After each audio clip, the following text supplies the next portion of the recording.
The views and opinions in this program are not those of CISA 7 or Spectrum.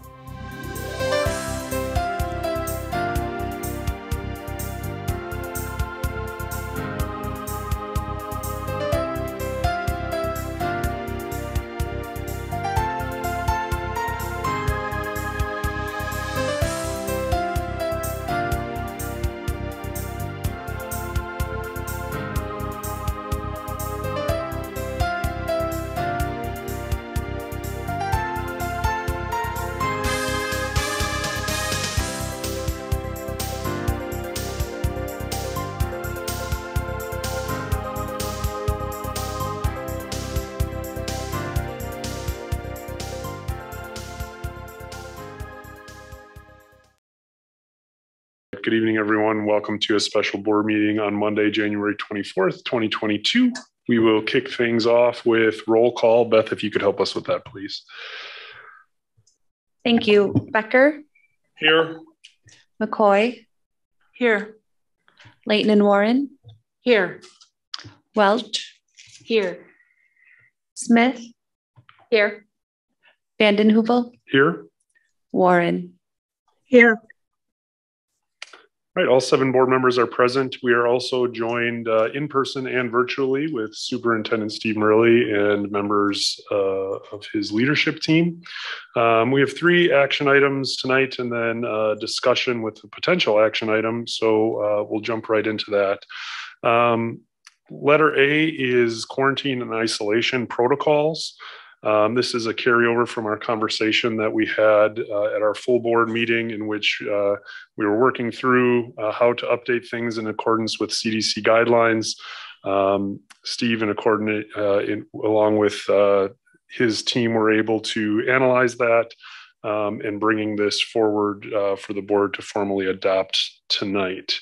So looking for someone to make that motion, and if anybody has any questions or discussion points, we certainly can do that.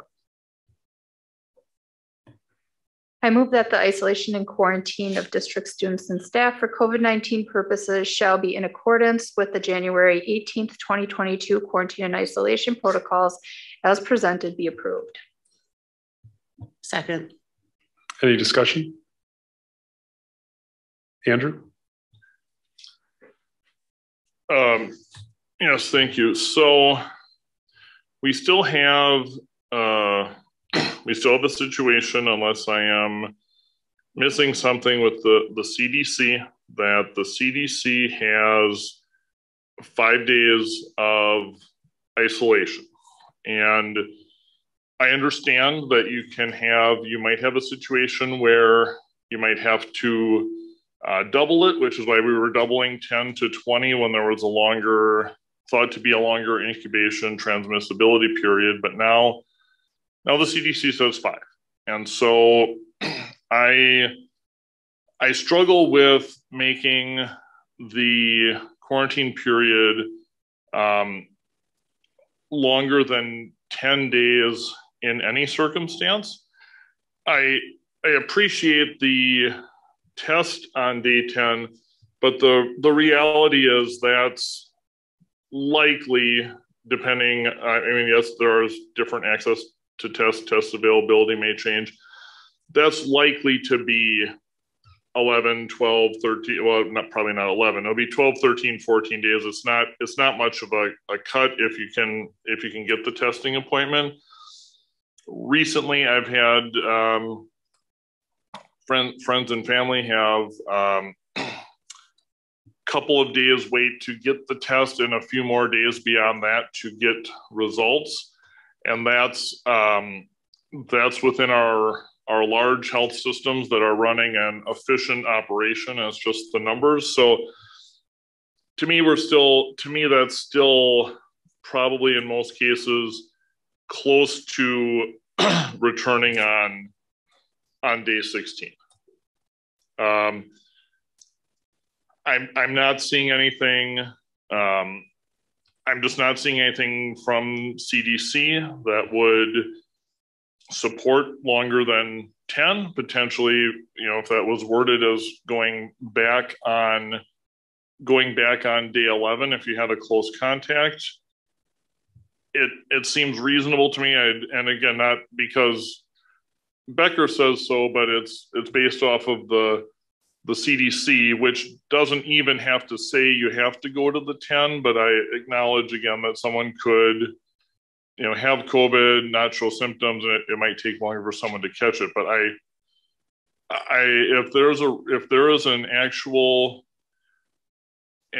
reason based on current CDC guidelines that this is it should be beyond 10, and I'm missing it, please let me know. I'd be interested in hearing more, but that's kind of where I'm at.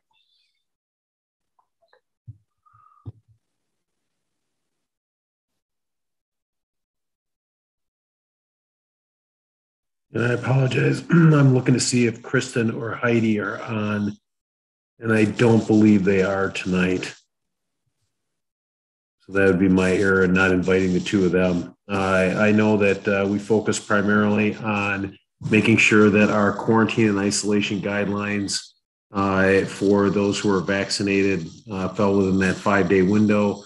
And then we retained much of the same protocol that we had for unvaccinated students and staff for the other protocol. So I don't have an answer for you on that right now, Andrew. Andrew, the other thing that I would add, my personal experience, is the test results have been coming back much quicker. I tested at the beginning of January and did have several day wait. I tested last week and got my results in about 7 hours.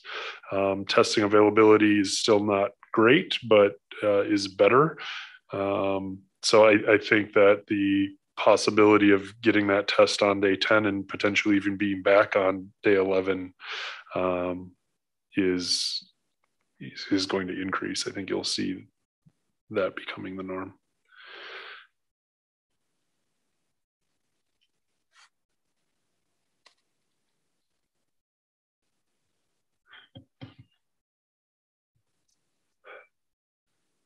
Does anyone else have any other questions?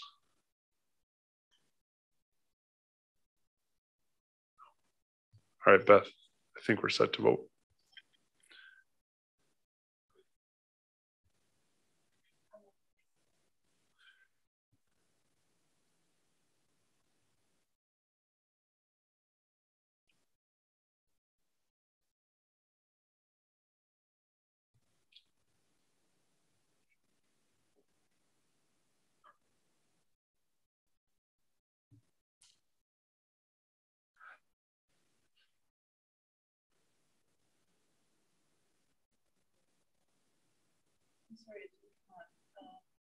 Yes.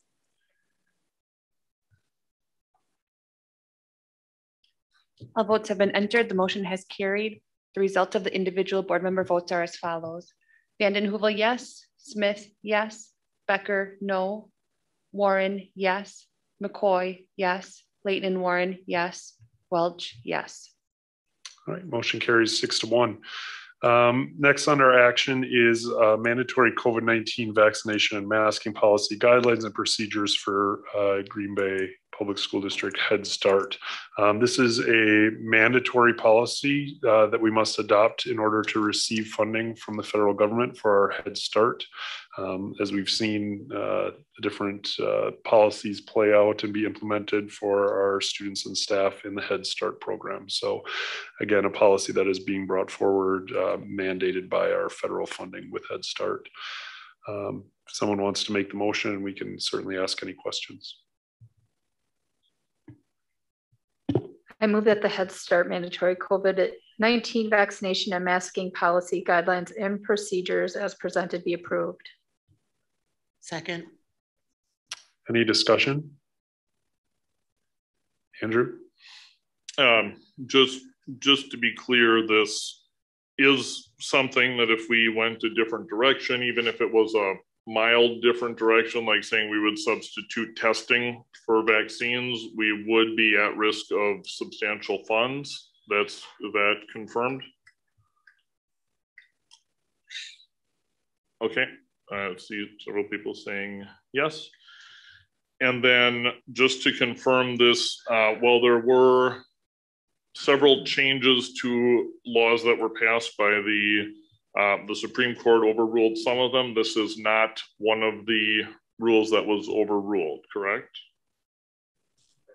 It is left intact by the Supreme Court. Then in that case, that that decision is made for us. So not seeing any other questions. Beth, I think we're ready to vote.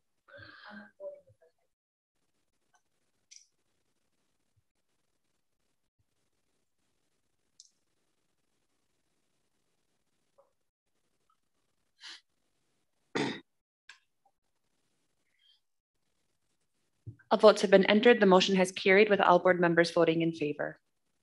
Our motion carries 7-0. The final item on our action part of our agenda is Head Start carryover request. This is a standard piece simply for the fact that their budgeting cycle falls under a different cycle than what the district does. So we normally approve this motion that allows them to carry over their funds. Is there a motion? I'll move that the Head Start CARES Act carryover request as presented be approved. Second. Any discussion? All right, Beth, we're set.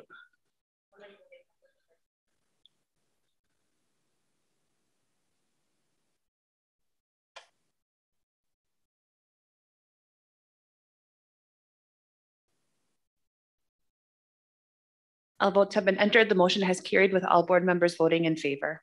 All right, motion carries 7-0. All right, that takes us to discussion posted for potential action under teacher pandemic support. Just as, again, a little bit of context here, this stems from a conversation that was started at our December meeting at the request of Laura McCoy to talk about what we could do to support our staff during the pandemic and the different impacts that that has had on our staff and our district. That's led to a staff survey being sent out. Those results were analyzed at our January 10th meeting. And then this is a carryover from that. So Steve, I'll hand it over to you to just kind of highlight some of the attachments that are there for us to look at, and then I'll hand it over to the board for discussion. Thanks, Eric. There are 3 attachments there that are responsive to the request that came in on January 10th. One was in regard to assessments. And this particular chart, as I understand, it's been in place for some time. And we've got a couple members of our team that can speak to that if you've got specific questions on the content. I do know that one of the questions that was asked was, what's the difference between mandated and required? Mandated are those that come to us from either the federal or the state government, and then required on this chart are those that we are doing because they allow us to comply with some aspect of a funding mechanism. For instance, the first one that says required on there is the digital literacy assessments, and that's required for our E-rate funding. In addition to that, you have a color-coded chart on professional learning, trainings, and curriculum. And the team that put that together has those in 3 different categories. Those that are in red have already been deferred, were scheduled, and have been put off. Those that are in yellow are active but have been adjusted, and that could be timeframe, content, et cetera. And then those that are green are either active at this time or planned for implementation as we move through the remainder of the school year. And then the last piece on there is about hours of work. There was a question raised about the work schedule for our staff. And as a result of that, there was conversation internally about implications of changing that. And so we had the team put together some of the concerns that were raised just to make sure that we were aware of future work that might be required in order to comply with that reduction.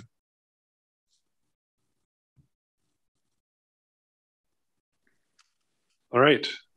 With that, I'm going to open it up to the board members for discussion. Go ahead, Andrew. Thank you. So I guess I'd like to start with assessments. I appreciate the chart on assessments. It's detailed. It covers a lot of stuff. There's a lot of assessing going on, and We've had some waivers for certain types of assessment. That's good.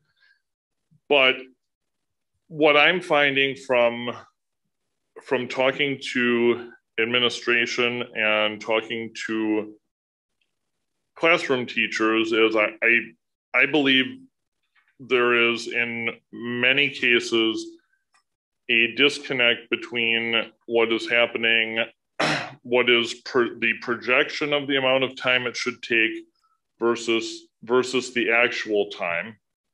And further, I would say that even the act of sending someone in to observe it can change that, because naturally, I mean, unless someone was told that they just don't do anything in the classroom, not help a kid run to the bathroom, not help, right? So I guess what I'm picturing is a situation where a teacher, if there's a graduate program doing an assessment workshop and the kids, parents volunteer to bring their kids in to take the assessment. Yeah, I bet that would go very smoothly. And I don't think this is anyone's fault. I just think there's a disconnect between what we're hearing. These are some well-known senior strong teachers we're hearing from that are telling us the 2 minutes isn't reality. Maybe it's reality if we have a literacy coach doing it while the teacher does other things in the classroom, or vice versa, or even if there's maybe it differs if there's a para in a room versus if there's not. But we're just hearing a lot about, and I take the caller's point seriously that, yeah, it would bother me that these, this 2 minutes times however much, which probably takes double that through nobody's fault unless there's a second adult in the classroom, times 2 again, times the number of kids in the class. I'm sympathetic to that, and I'm just wondering how we can, my thought is that the 2 minutes, there's a good chance that that's a theoretical time that's hard to meet, but do we have to send, and again, I'm not faulting the literacy coaches. They might report a 2 minute time, but it's a different thing with 2 adults there. And I'm wondering, do we maybe need to have some observation opportunities for our senior central staff to just have on a volunteer basis, some teachers show them the process. Maybe that could be helpful in understanding. I don't know how in this particular case it would. I don't know how a motion would be crafted, but I would be interested in just learning more about that and what can we do about this disconnect, right? Because one of 2 things would happen, I would imagine. If first of all, there might be a realization that, yes, it is taking double or triple the time in the real world setting. And then one of 2 things, right? A decision is that regardless, it is still worth it, or we should change this. Or I suppose a middle ground of once proficiency is established, maybe we can stop, like with some of the letter things. Or if there, and I don't think this is likely because we've heard it from so many people, but if there is if there's a better practice that maybe in going out and observing, again, I think there should be a volunteer basis. I think there's teachers who would volunteer to do it. Perhaps, perhaps if someone from the central office is in a classroom and sees, it really did go in 2 minutes here, and then the teacher says 4, maybe just, did you think of this thing? And I'm not going to try to hypothesize, but that's what I would like. I think it's just a problem of a disconnect between the controlled setting or a lab setting, for lack of a better word, and a real world setting. That's my perspective.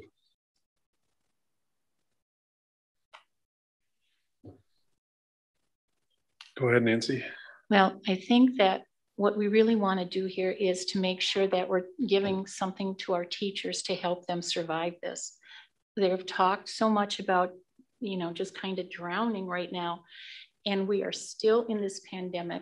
Children are still missing school. They're missing school. They're doing other classes for, you know, to help with subs.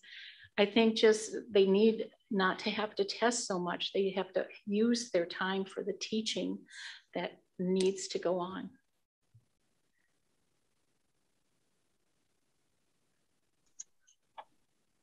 Right. Anyone else? Eric?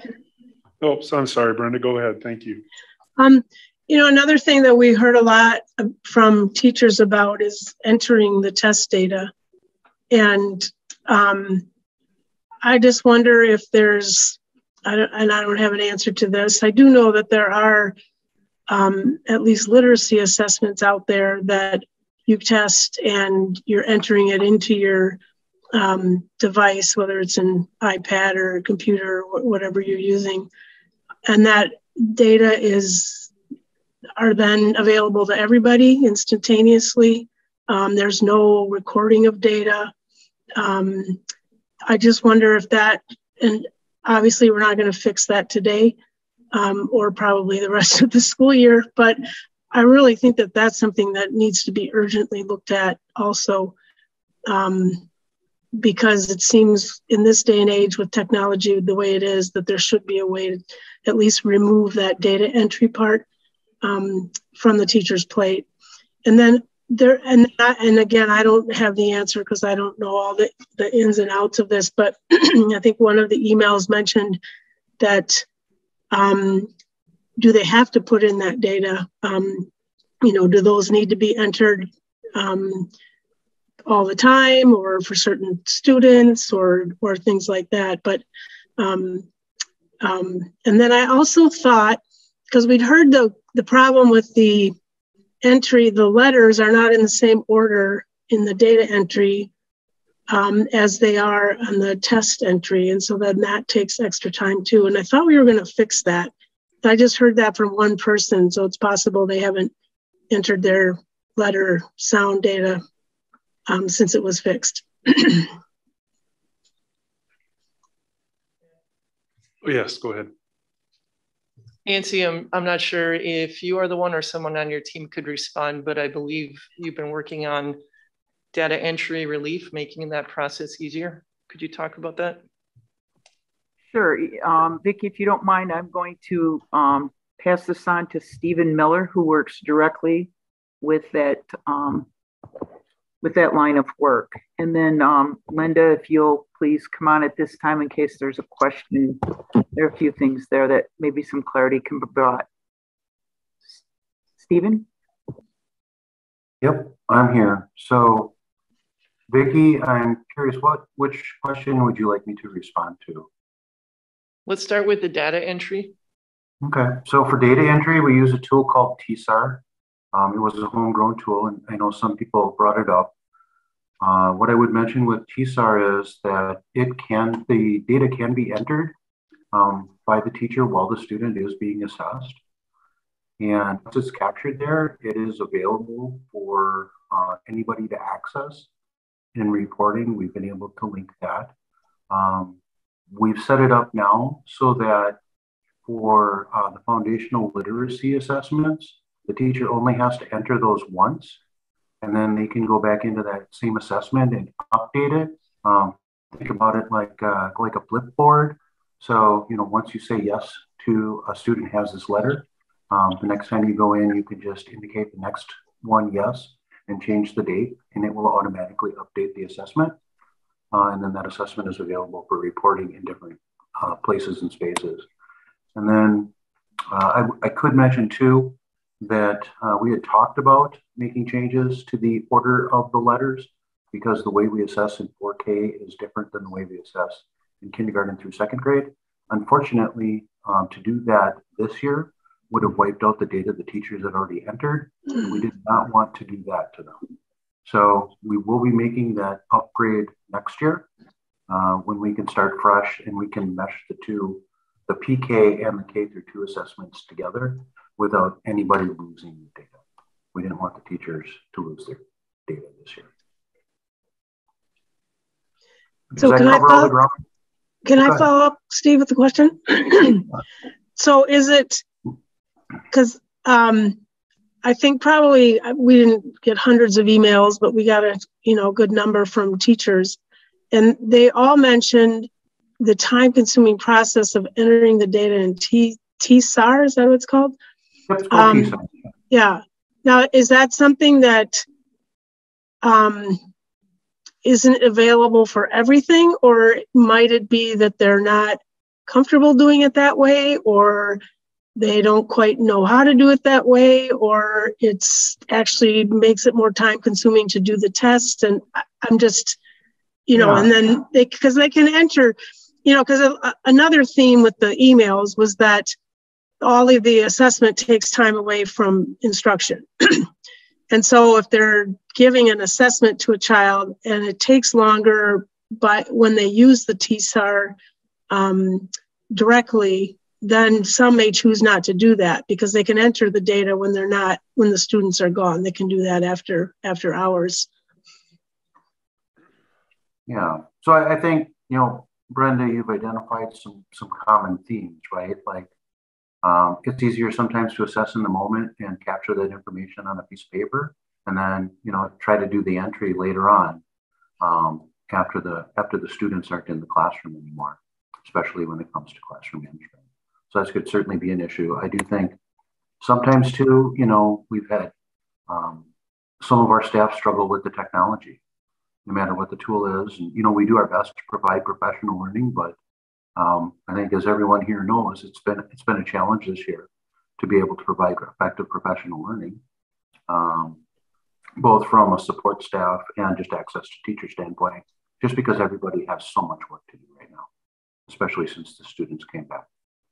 And speaking to your point about assessment and teaching, that is always a difficult balance, even for the most skilled teacher, is, how much information do I need to collect about this specific student so I know what to do next in the learning process with that child. And, as a district, we try to provide those guidelines with an assessment plan every year, and what we believe will help teachers best know the next instructional steps to take with the student. Go ahead, Dawn. So are teachers the only people that are using the assessment data? Who all uses the data that is acquired through the assessments? It sort of depends on the assessment. So in some cases, like with our foundational literacy assessments, that's, first and foremost, that's a tool for the classroom teacher to use to start planning the next instructional steps. But we also use that data to meet state statute, which requires a screening for PK through second grade students. So that data has multiple uses. There are other pieces of data that are used for, again, primarily classroom instruction, like our reading records data. But we've also utilized that data for our AGR schools report, which we're required to do in order to get AGR funding from the state. So, we kind of repurpose that data to try to get a dual use out of it. We know that it's valuable for the classroom teacher to know the instructional reading level for a child, but we've also been able to use that data to represent how our students are doing at our AGR schools. I would also add that every school has a school success plan, and they use assessments for that purpose as well. Yeah, all of the schools use those assessments to monitor growth of students throughout the course of the school year. And every school has a little bit of autonomy when it comes to which of those assessments they would like to utilize in the development of their plans, because we want schools to be able to select and utilize those assessments that make the most sense for the kids at their school. And then, can I go, Eric? Yeah, go ahead. No, I've lost my question. Another point that some of the teachers made in their emails was the timing of the January assessment versus student parent-teacher conferences. and wanting to have up-to-date information for their parents, and yet being required to do assessments, it sounds like a lot of assessments in January. And so I'm wondering if that's something that, is there a reason that they have to be given in January, or with that school flexibility, could the school decide that at least some of them maybe could be given in February? I mean, maybe some of them are required by state to be done in January. Yeah, I think specifically with the January guidelines, those have to do with the pacing guide that we put out every year connected to our literacy and our math assessments. What I would say, again, I can't speak for what we'll end up doing in January because those are not my decisions to make. But I can say that in fall, there was an acknowledgement of the burden that a lot of teachers are under, especially with the stress of the new school year. And we did end up extending some windows. That is something that we have some flexibility with, depending on the circumstances. Obviously, you don't want to push things out too far because then you're given your second assessment right before you give your third assessment. But that is always something that's on the table for discussion. And I think we have to be realistic as we continue to move through the process and acknowledge the tremendous burden that our teachers are under right now as a result of trying to help students make up for lost learning and all the difficulties that we're facing as a result of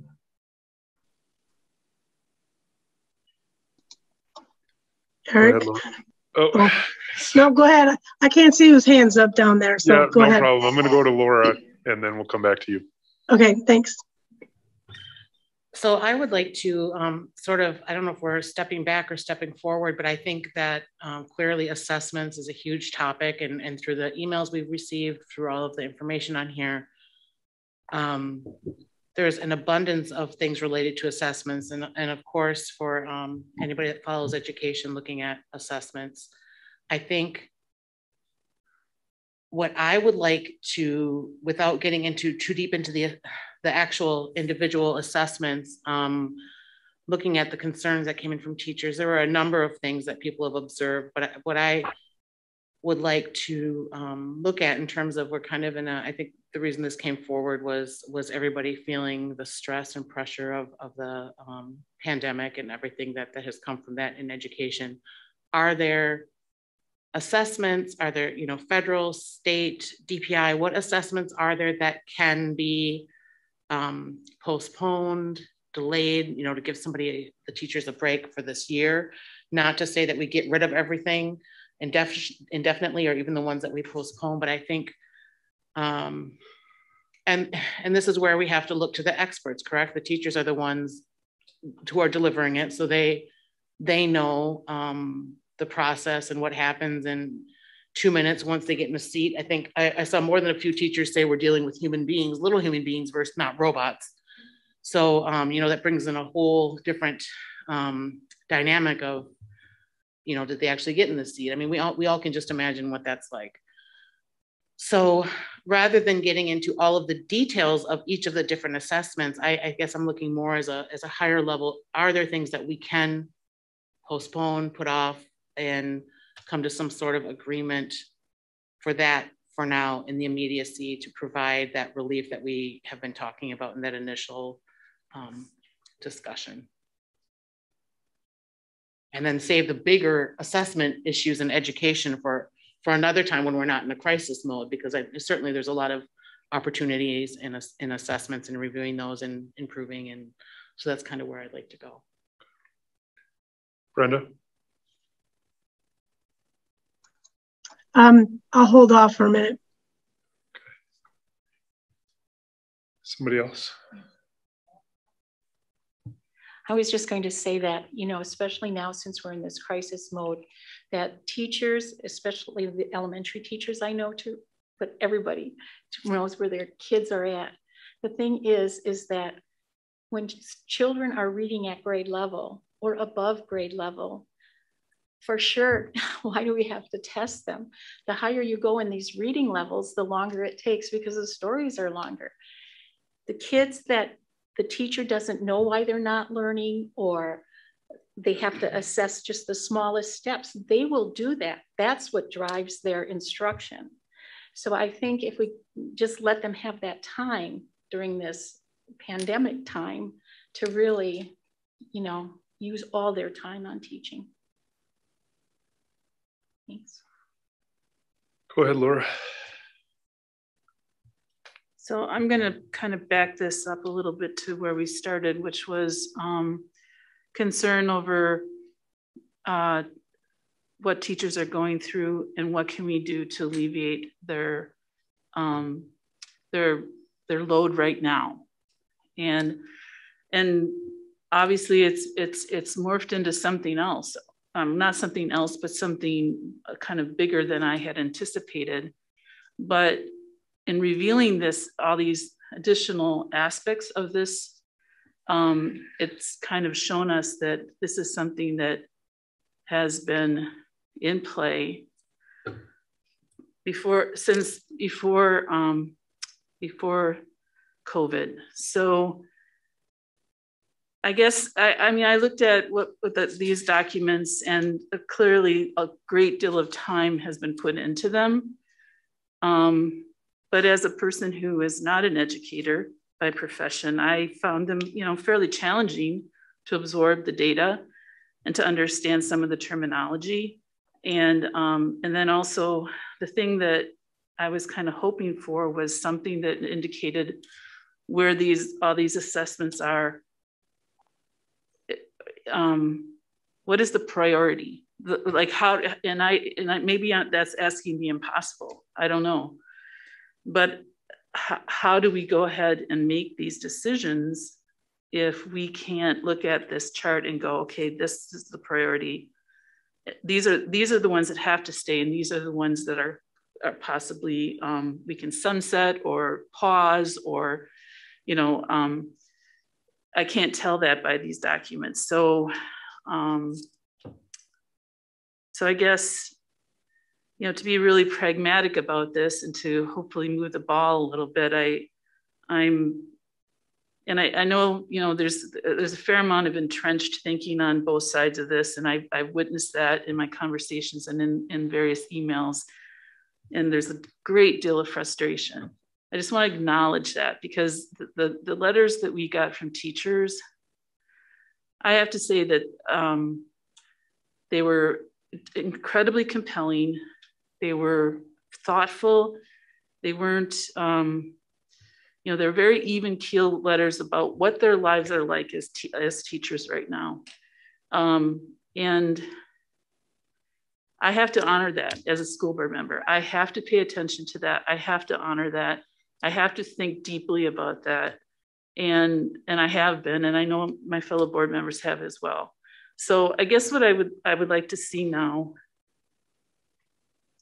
is something that indicates to me and the rest of the board where the priorities are on these assessments. What is optional and what is not? And I feel like, you know, Steve, can you speak to that a little bit? Is it possible for you to talk about whether or not you can, you know, can you help us with that, I guess? Well, the first thing to look at is everything that's on that list that says mandated. So as you're starting with the forward exam for grades 3 to 5 and 6 to 8, and then the ACT suite grades 9 to 11, as you continue to roll down that list, everything that's mandated in there is either required by the federal or the state government. And so those are things that we can't opt out of. Right now, there are no waivers in place at the as part of that package from the DPI that would allow you to opt out of the testing for that. In the required categories down below, those are things that, again, and I'd certainly invite members of the team to jump in here, but those are assessments that we do because they come as part of some package. So E-rate for the digital literacy component, you drop down in the elementary literacy requirements down there, the assessments. And so in terms of consequences, some of those would carry monetary consequences with them. There may be additional consequences. And I guess I'd ask Vicki, Nancy, or others on the leader teaching and learning team if they could share with Laura whether or not though any of those in that required category would be able to be paused or dropped, and if we did that, what we might wind up having to deal with if that came to pass.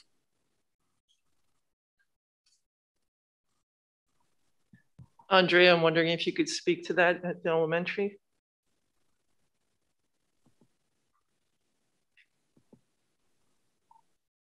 Thank you, Vicki. So at this time, there's an elementary assessment focus group that has been a work group that has been looking at our assessments. I'm going to read to you what our purpose statement is. One, to gain a deeper understanding of the use of assessments in a multi-level system of support framework for improvement. Two, to provide structure and space for stakeholders to have a voice and participate in the review of the current assessment system, its effectiveness and efficiency of use, provide perceived barriers and possible recommendations to those barriers.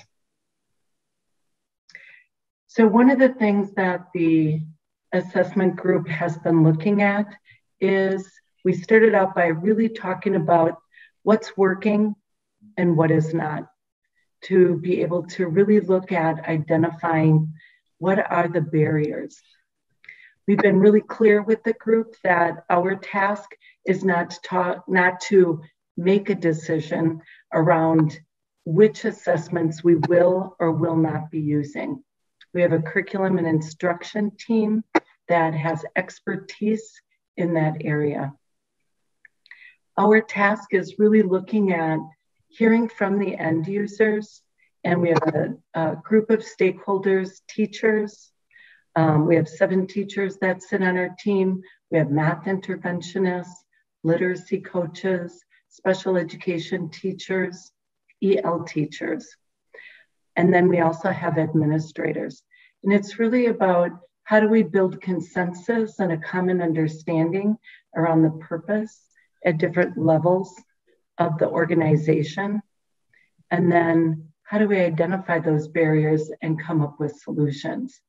So we moved quickly into a process where we looked at building that consensus for purpose and then talking about what is the reality, what's happening at an end user, a school level. And we have not heard from our team that they don't want to do assessments. What we have heard is that the barriers are really about the structure, the pacing, looking at how to enter it into TSAR, and then which reports to pull to actually be useful in the decision-making process. So prior to the 10th, our goal was that the 10th of January, our goal with the team was that by the end of January, we would be going through a process where we would be making recommendations to the teaching and learning department, to principals, and then to this focus group. So we do have recommendations that we have planned for tomorrow night. Tomorrow night is a meeting that we've had on our calendar for a couple months. We would like to be able to follow that process. And we did work over the weekend with the teaching and learning team. We accelerated that opportunity to communicate and build consensus. But we do have all of our elementary principals tomorrow morning for 2.5 hours for a standard meeting that's been, it's called Leading for Learning. And it's a meeting that it's a professional learning opportunity for principals that the directors and I work with each month. So we have it in our agenda to work with them to get their final feedback and then to bring it to the focus group to finalize it and bring it to Vicki and Steve at the end of the week. One of the things that our group did do is that as we've been working with the elementary assessment focus group. We've also had the principals who have been going back to the building leadership teams and gaining feedback using questions that were developed for the focus group. So we have that information, and we've been able to pull out themes that are reoccurring amongst the schools, but then also that are evolving out of the focus group themselves.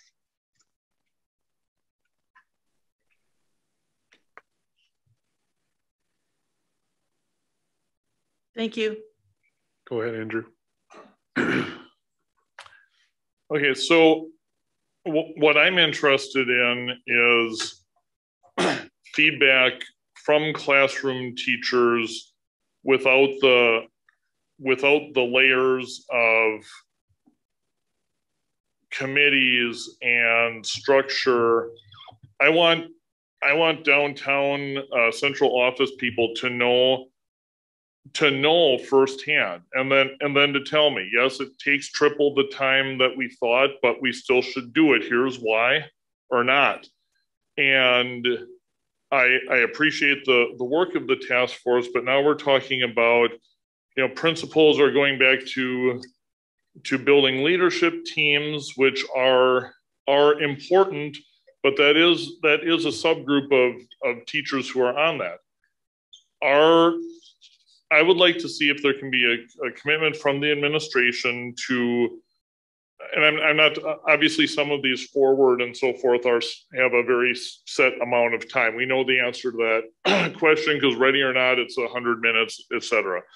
But some of these more hands-on kind of assessments, I would like to see if by the next board meeting, could we have some, on a voluntary basis, could we see if there's some teachers who would like to have as a guest some of our some central office administrators so you can see directly, because every time you add a layer in between, some information can be lost, not on purpose. It just happens.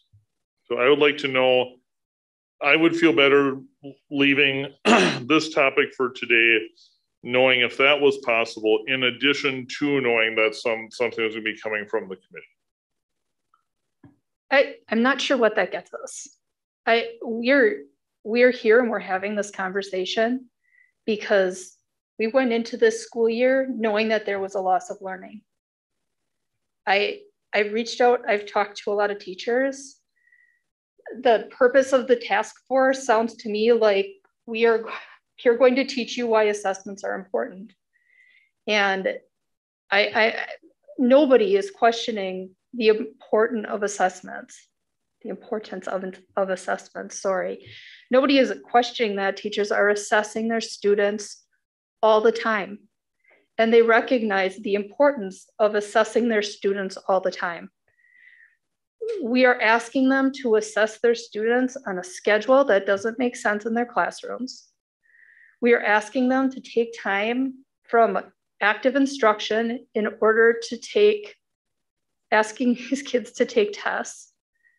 I'm curious, what do we do? What I'm hearing from teachers is these right now, given the situation we're in, it's not providing value and it's not changing what they're doing in their classroom.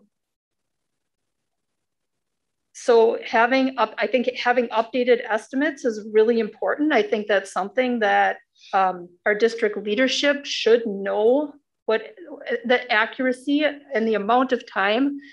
I would like to know what percentage of instruction time our kindergartners are spending being tested.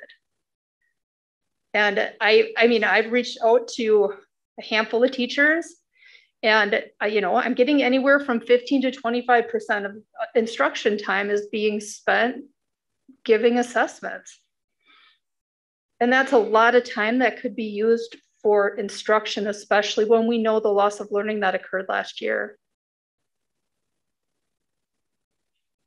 I don't feel like teachers are, I guess I'm curious, what is this assessment task force, how we determine the value of assessments? I mean, going into the assessment task force and saying, we're not going to talk about eliminating any assessments, I'm not sure what the benefit of that is. I guess what I would like, and I mean, I can make a motion. I would like us to suspend non-mandated assessments for the remainder of the school year and have Steve come on the next board meeting on February 14th and tell us which non-mandated assessments we need to do because there is a financial impact if we don't complete them. I'm not hearing from any teacher that they will not be able to plan the course of their day for the remainder of the school year if they don't have assessments. I'd like to see us put together a task force that's collaborative and looks at the possibility of decreasing assessments for the start of the 2022-2023 school year. And I think we should put a number behind that.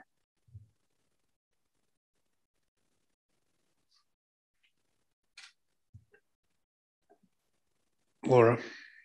Oh, you don't have anything. Okay.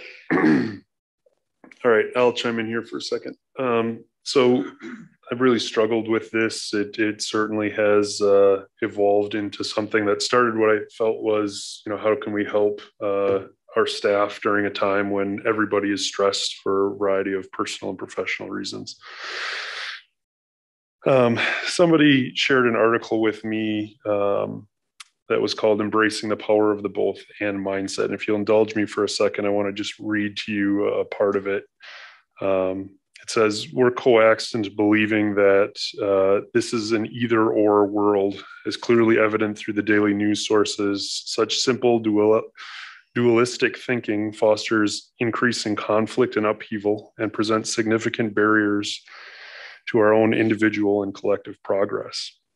And that last part, barriers to our own individual and collective progress. There's a lot of people watching this video or watching this meeting right now who are trying to figure out if they're going to win or lose coming out of it. Are they going to be the winners or are they going to be the losers? And anyone who has that type of mentality that is watching it, there's a significant barrier to their individual progress and our collective progress as a district.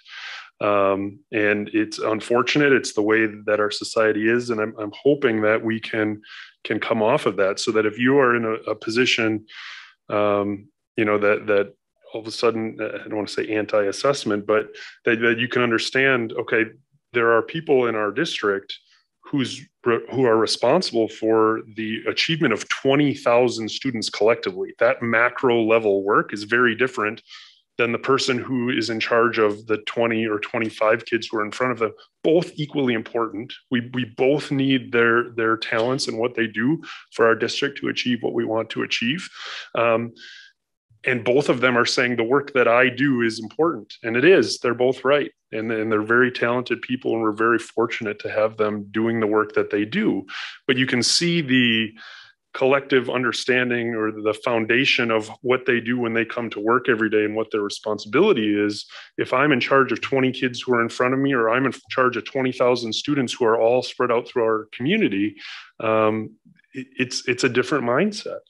And again, I think that, through wanting to find a way to ease teachers, this rhetoric has sort of been developed. And again, it ebbs and flows with each individual person, but that, assessments are bad and initiatives are bad and professional development is bad. And it's not.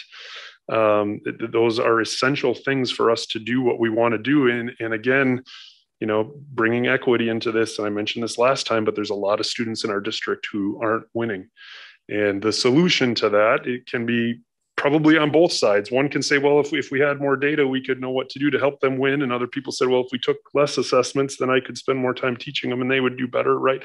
So it really doesn't get us anywhere. So as you can see, I'm struggling with this. I'm talking in circles and I don't know how I'm going to wrap it up. But Steve, I guess if I had to go back to you, ultimately, this is one microcosm of an issue within our district that has been around for probably a lot longer than any of us, that I'm hoping that you can help us with, is that there is no us and them. We are all working in different ways to achieve very complex goals, whether you're in front of 20 kindergartners or you're sitting here trying to solve an incredibly complex problem in an urban district that in a state that is just not thriving and trying to solve an issue that is really difficult to solve. And so I guess all of that said, I don't want to be in a position to pick and choose any assessments. I certainly don't have that expertise. There are people in classrooms and there are people on our screen who do have that expertise. And so I would be uncomfortable mandating something. I think that we can sharpen the pencil. We can look for efficiencies. We can temporarily put pause as a sign that, that we're in a really unique place in education that we've never been in history. And some more signs that we're trying to work through that and be cognizant of that for our educators, I think would be important. However, I don't want to be the person to make that call, and would just be maybe interested in more information. The assessment piece of all of this that we have been talking about, I think, is really complex and more work needs to be done. And that's just my opinion. So go ahead, Nancy. I agree that something has to be done, but I think something has to be done now. And I was wondering, did you make a motion or are you thinking about making a motion? I didn't make a motion, but I can.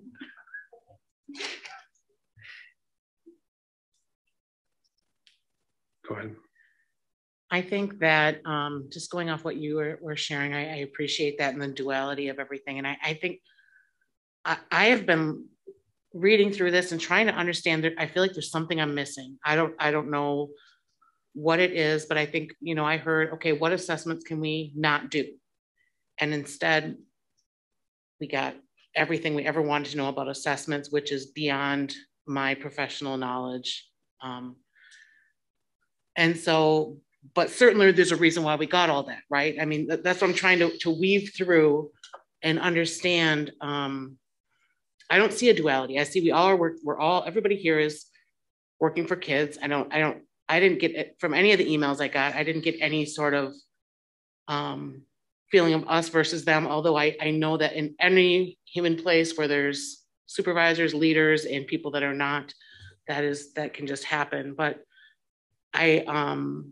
just reading through all of this, I'm missing something. I don't, is there so required and mandatory, aside from the fact that I thought those were the same thing.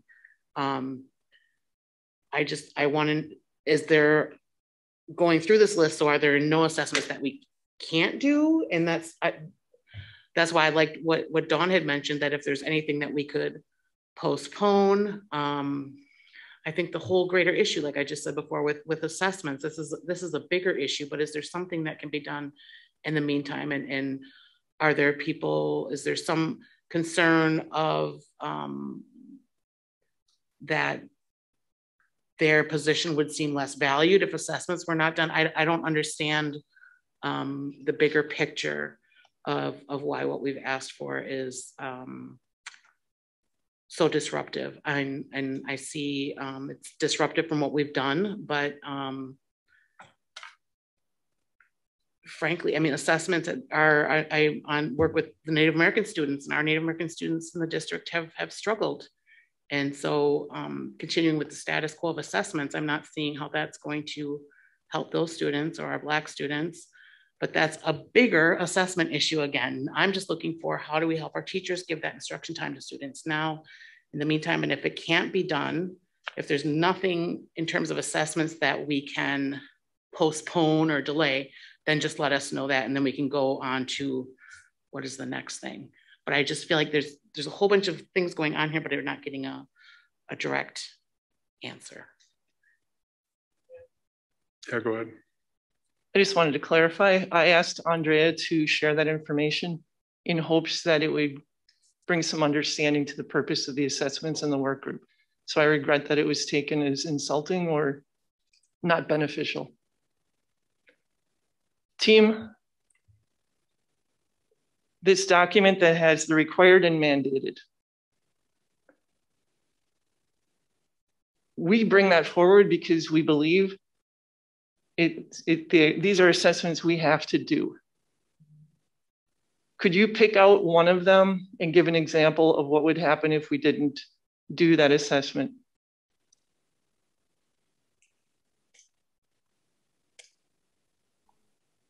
And that goes to anybody from teaching and learning, Andrea, Judy.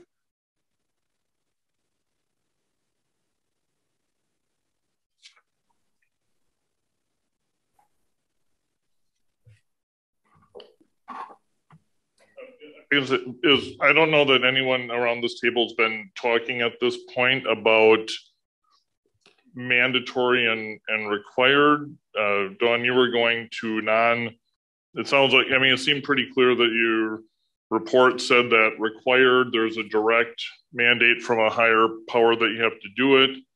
And then mandated was connected to a funding requirement is that you do the assessment, right?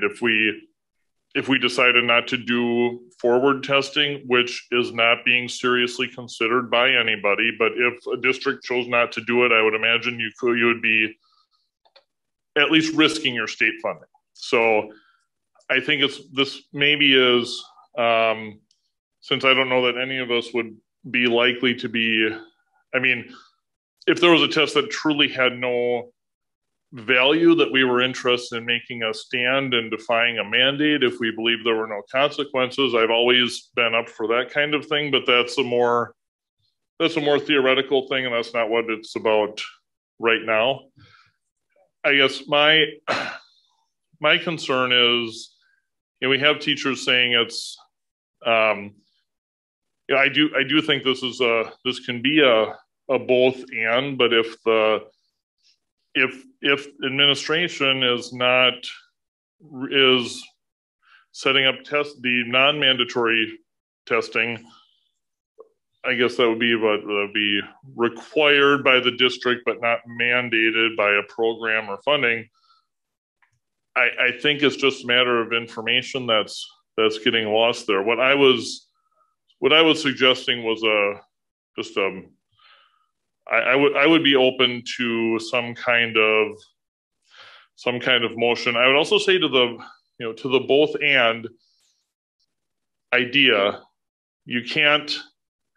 it isn't that when you create a committee and say that the committee cannot even suggest removing any assessments, then why did we do it? Okay, and that happens with my history in the district. That happens a lot, that there's committees that maybe don't feel they can propose something. It's okay if a committee proposes something and it turns out to be something that we can't do. There's a hidden problem, there's a hidden legal problem, funding problem. Okay, fine, they propose something, we can't do it. But when you set up the committee to say that differing points of view about whether we should even have certain assessments, that committee has lost some of its potential value. So I'm disappointed to know that a committee this work group that I had high hopes for was restricted in what it was told it was even allowed to talk about. And so I would be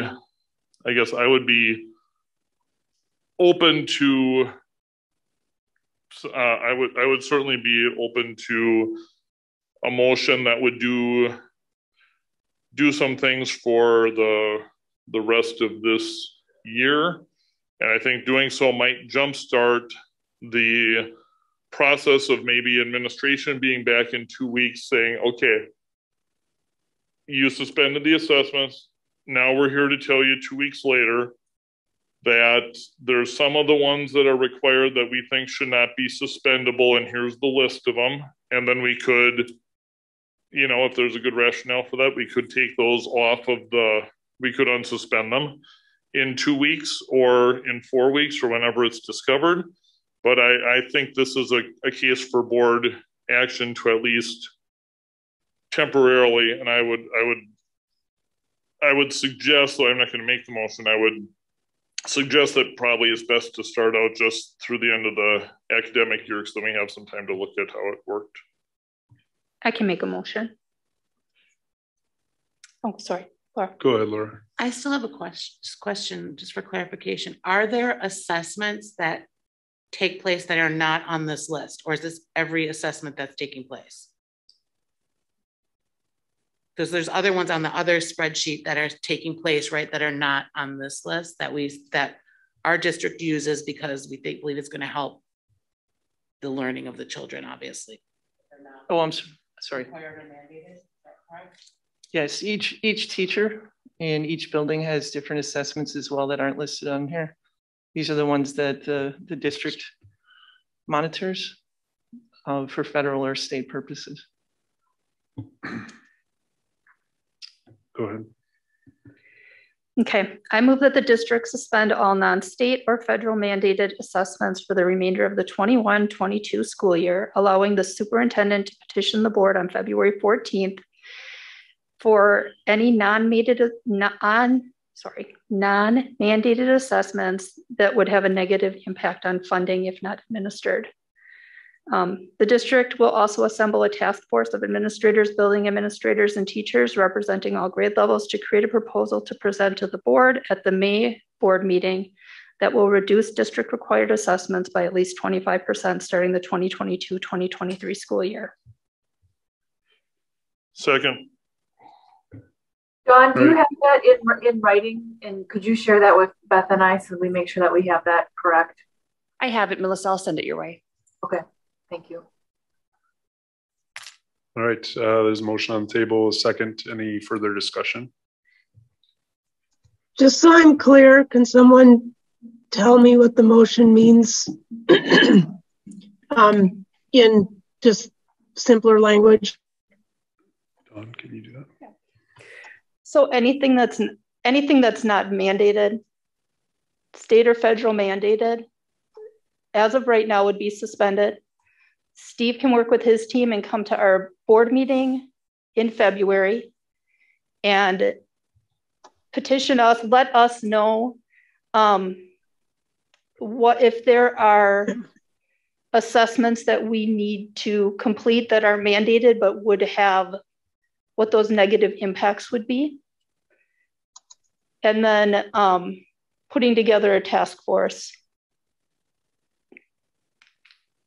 to look at reducing district required assessments.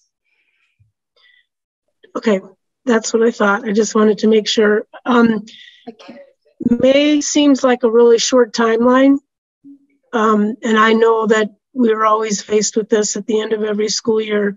How fast do we ask things to be done, and then how quickly can they be instituted before the start of the next school year? And so I'm wondering if that May month, that if Steve could come back with a recommendation of what month he thinks that work can be done in time for it to be instituted the next school year.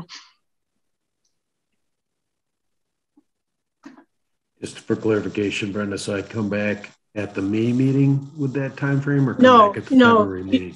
You'd come back the February meeting with the information about assessments and then information about what timeline makes sense so that we start something the 2022-23 school year that's a result of the task force. And you would set that month at our February meeting.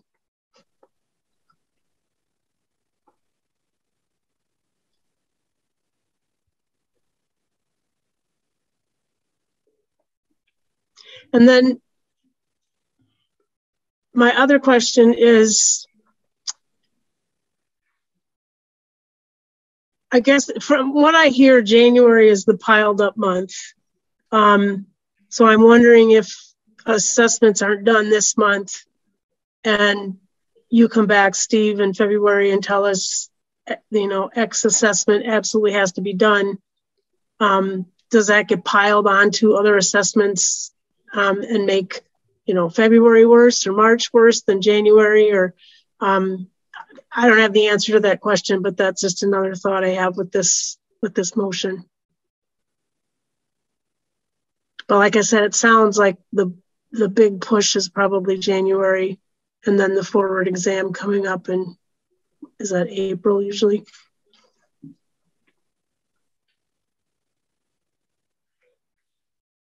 So I'm wondering about amending the emotion, which I could probably do, but I'd like to hear from other board members before I make an amendment.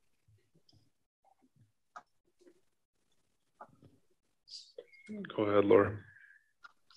I support most of this motion. My only concern is that the 25%, because I think we need to assess the assessments. But, you know, I mean, how do we, and going back to the bigger discussion of assessments, how do we, what if when, because we're looking at immediate relief. So that's the only thing I'm iffy about, because how do we know, what if we find out, oh, well, the district really needs 80% of the assessments because they all have value, and, you know, so that's my hesitancy, is that putting a number in there, although I understand why that's done, but that's, it's a bigger assessment discussion, but that's a little bit of my concern with that.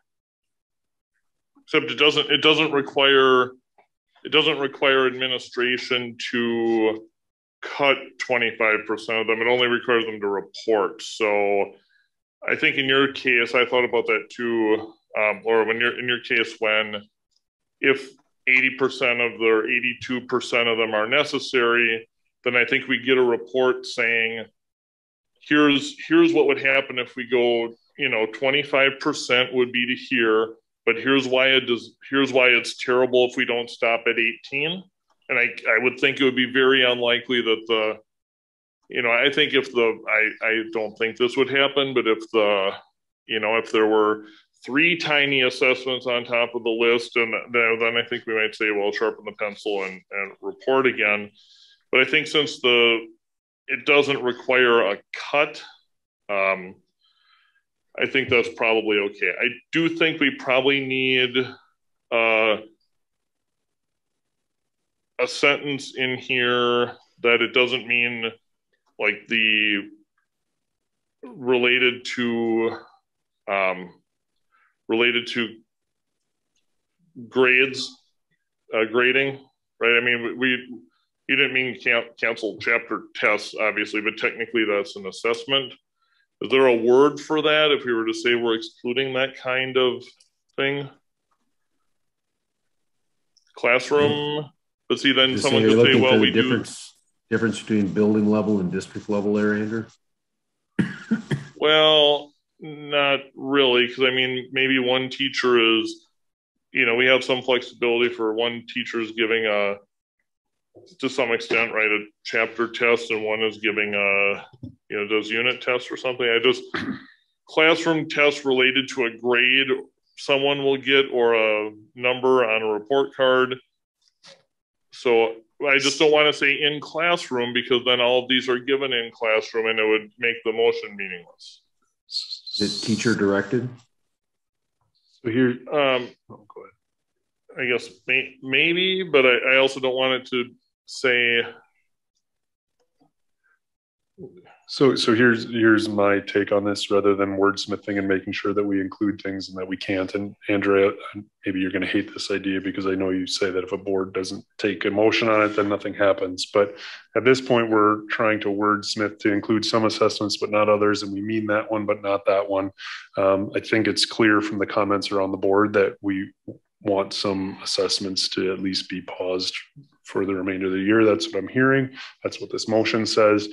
I would be more inclined to just support giving that directive to Steve, saying, when you come back on the 14th, come back to us with some assessments that are going to be suspended for the remainder of the year. And if there's not, or if the board is unhappy with that list, then someone else can propose a motion. But to try to wordsmith something here and then say that they're going to bring that back, and if nothing happens and the board didn't take action today and we get to the 14th, then we can always pass this motion then. So I'm not going to support I won't vote for any motion here tonight. I'm hearing that this action is going to go forward, and we can hear what changes are going to be in place at the next meeting. But I don't think that we'll wordsmith a motion that gets to a point that says, not the chapter 2 test, but yes, this test, but not that test. There's going to be so much gray area there. We won't wordsmith that tonight. So that's just where I'm at. Steve, do you feel like that's a doable ask if we have you take this back to your team and set those priorities?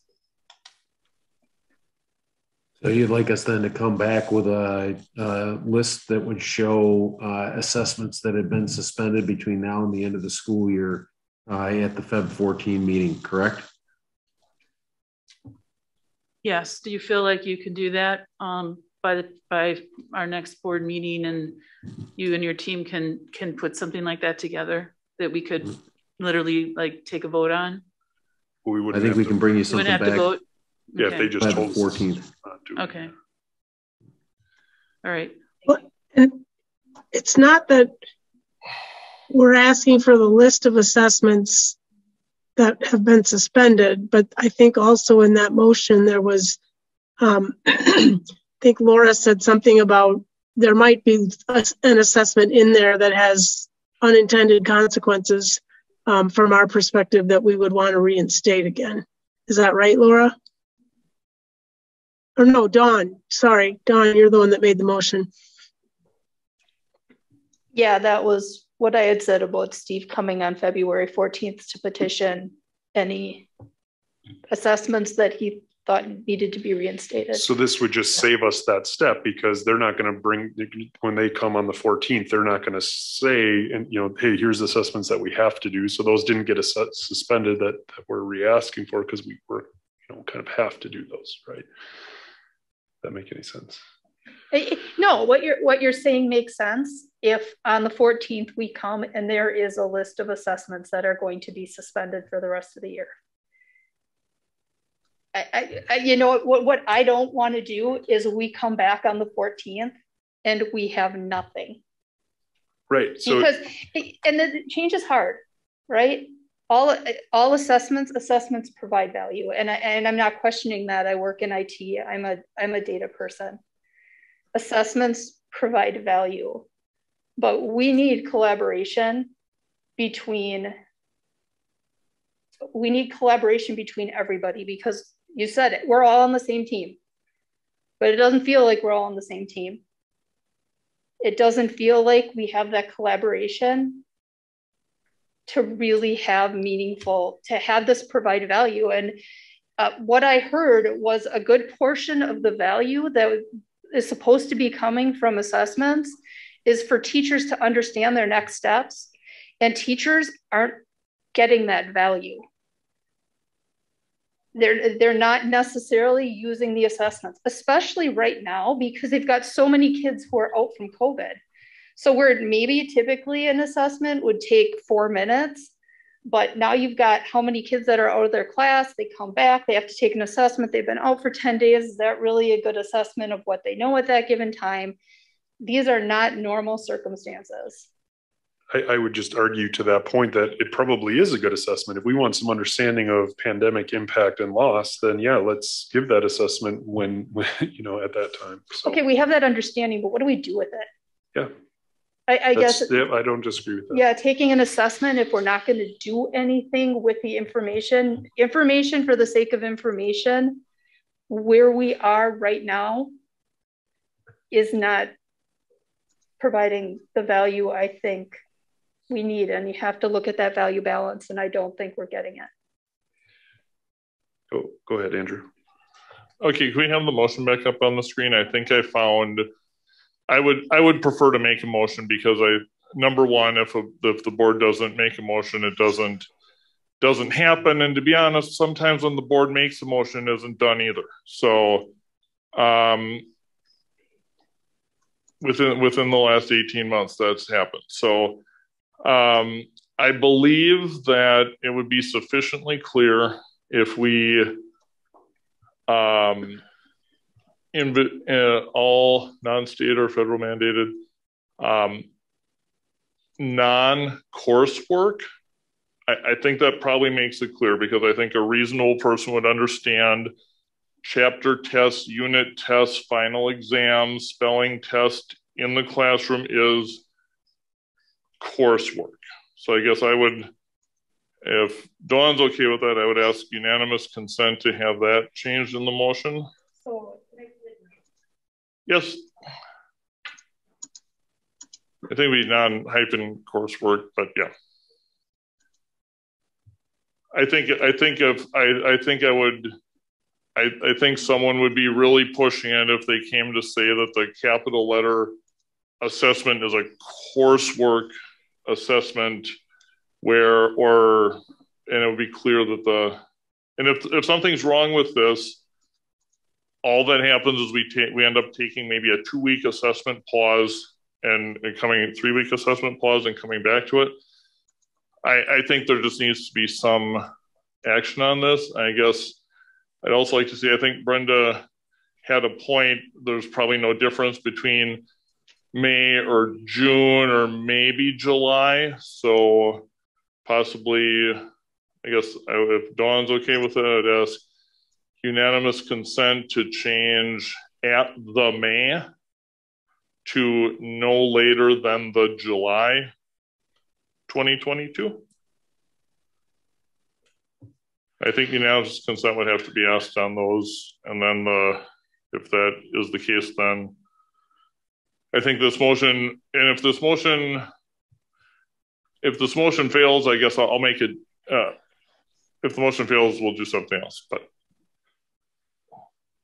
all right, first, is there unanimous consent to modify the motion that's on the floor? On the table, the floor, I don't know where it is. All right, so this motion is the new motion. Is there any other discussion?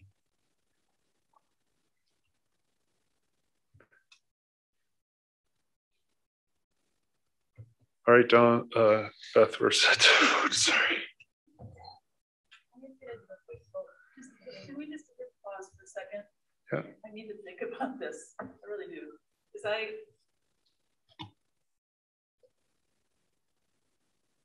I don't know about this. I would prefer to give this back to Steve. That's what I would prefer, to come back to us on the 14th. So with the list of assessments that can be paused, and to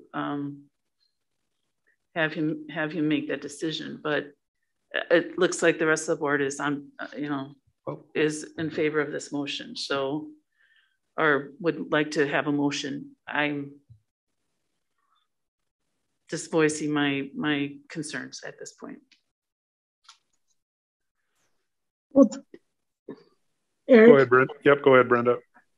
But from the conversation around this motion, I think that's essentially what we're doing, isn't it?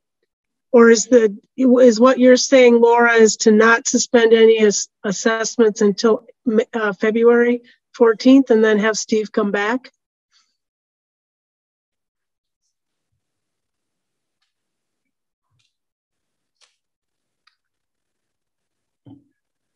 Yes, I guess so. My other concern with that is that there are other assessments that are in process right now. Some kids have taken it, other kids in a different classroom haven't taken it. So to take action here today suspends things as they are, and in a teacher's lesson plan for tomorrow morning may change because nope, now they're not giving an assessment that they thought they were going to give. So by giving this clear direction and bringing it back, again, still have the option to make this exact same motion in 3 weeks, but to do something today that is so finite, I think causes a little bit more confusion and anxiety. Whereas if Steve could come back on the 14th and say, here's what this looks like going forward. And as we know, there could be things that get stopped, right? I mean, they were planning to do next week that maybe they stopped. They don't need board action to do that. The direction, I think, from a majority of the board is clear, and they can start putting that into place tomorrow morning.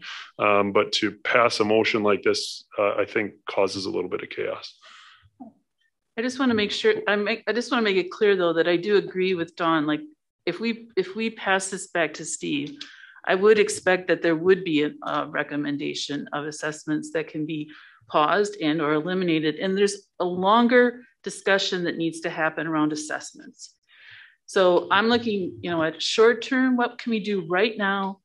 And also long term, what is our district policy around assessments? And we haven't even begun to talk about what we can do short term with the revised work hours. So, I mean, like there's different categories of urgency here, and I just want to acknowledge that right now. So I guess my preference would be to give this back to Steve and his team with the expectation, and I know Andrew will be uncomfortable with this. I get that.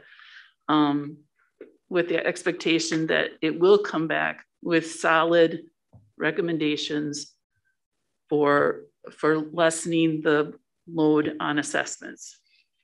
And I guess I want to respectfully disagree with you a little bit, because if we implement this today and a teacher has an assessment tomorrow, they don't have to, it's not like they can't give that assessment tomorrow. They just don't have to go and enter it in the system. They don't have to change their lesson plans. We're not saying that teachers can't choose to do an assessment. They do assessments all the time. And that's not going to change. They just would not be having to do an assessment at a specific time because the district tells them they have to do the assessment at that time. And I understand what you're saying. This is it's a horse apiece, right? We do this and we're saying, okay, we're going to get rid of, I want to say get rid of, we're going to suspend all the non-mandated assessments. And then Steve is going to come back and he's going to tell us, nope, we can't suspend these. This is why we can't suspend them. It's kind of like starting with a clean slate, as opposed to taking the list of all the assessments that are there and going through and trying to pick them off. So I guess I don't see this being, teachers are going to be like, oh, now I have to go and change everything tomorrow, because if they were planning on doing an assessment, they can still do that assessment if they want to. I don't think this is going to cause angst for teachers. Go ahead, Nancy.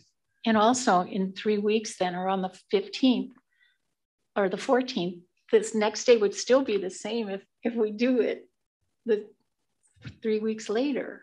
Now we're not taking these, they don't know that until that day, unless there's a mailing going out that no, day, Yeah, I disagree with that, because then obviously the administration would be able to start to plan and implement that, so that when we hit the 14th, there's not all of a sudden a motion that gets passed and then the next day something's different, right? So Monday night a motion passes, Tuesday there's different messaging going out. So if we just pass this off and said we want the list of what's going to change, that they would have 3 weeks to implement that and say, oh, well, we're planning on starting this exam, but now that's one that's on our list and we're not going to do that one anymore. Versus, if there's a capital letter test that's non-coursework that qualifies as non-coursework, that doesn't this motion say that you don't have to continue with that assessment anymore? If you've tested half your class on capital letters and you haven't assessed the second half of your class on capital letters, you don't have to continue with that assessment anymore, is what this motion says. Yeah, and that's the part that I'm uncomfortable with. You're not forbidden from continuing it either. That level of inconsistency, I don't support. I'm going to go to Laura and then I'll go to Vicki. I think I'm okay with that. If they want to, if a teachers, like, I think one of the things we heard, and if we know people who are teachers, they're continuing assessing if they want to continue the letter H on the rest of the alphabet with the students that they didn't get done, even though assessments are postponed, if that's going to help them teach their class. I think I have confidence that most of the teachers are going to do that if it's going to help, even if it's not required. Secondly, my only other, I hear what you guys are saying about giving this to Steve, but my concern about this is when I think this action came up to talk to this or to get the survey from the teachers, it was December. And at that point, it was like, we need to do something now, you know, and we all felt that and felt it for everybody. And I know administrators, this is no walk in the park for anybody, for them as well, because they're picking up and feeling a lot of the stress too. But that was the urgency in December. So I feel like now, okay, maybe we can do something now, but then if it's like we put it out a few more weeks, it's just that it's still hanging out there. And again, I think the overall is just looking at how do we kind of give people a little bit of breathing room? How do we help them to have that teaching time with students and not to get rid of assessments overall? And I want to make sure that I didn't make it seem that way, or that I don't appreciate the committees and things, because I absolutely do. But I'm just looking at really the most basic sense of urgency and try to keep our people from burning out. And that would be my hesitancy to put it off for another meeting without. In my opinion, that this creates confusion tomorrow morning in the district in all of our 42 buildings on, are we doing this or are we not? This was the plan. Is it still the plan? Do we have to do it? Is it optional? What is your school doing? What is that school doing? The messaging around this creates, I think, a sense of chaos. That's the motion, yes. And I think and for me, I think this allows teachers to, they're respected as professionals. They got this. They'll figure it out. They're going to do what's best for their classroom and know that this is not a requirement. And that's how I would see it. So I think it's just okay. Absolutely respect your opinion. Vicki, you had your hand raised. Thank you for those comments. I appreciate what you said about the task force and that work. Thank you. Just some things that we probably would need clarification on if this were to pass. School success plans are dependent upon assessments. So will we pause on the expectation that our schools actually follow through with the school success plans for the year? We do intervention assessments to determine special ed referrals. If I read that language, I would assume that means the same, but I don't think that's your intent. AGR, that's $4.6 million that we're dependent upon for staffing purposes, and we do assessments for that. The mid-year report is due soon, and I know they're in the process of gathering that data through assessments. Andrea, can you speak just briefly where you're at with that?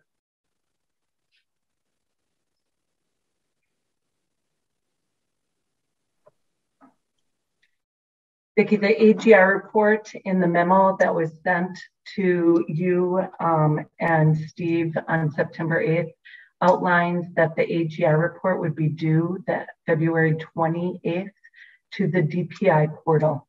So the assessments right now are the running records for K through 3, and then also number corners.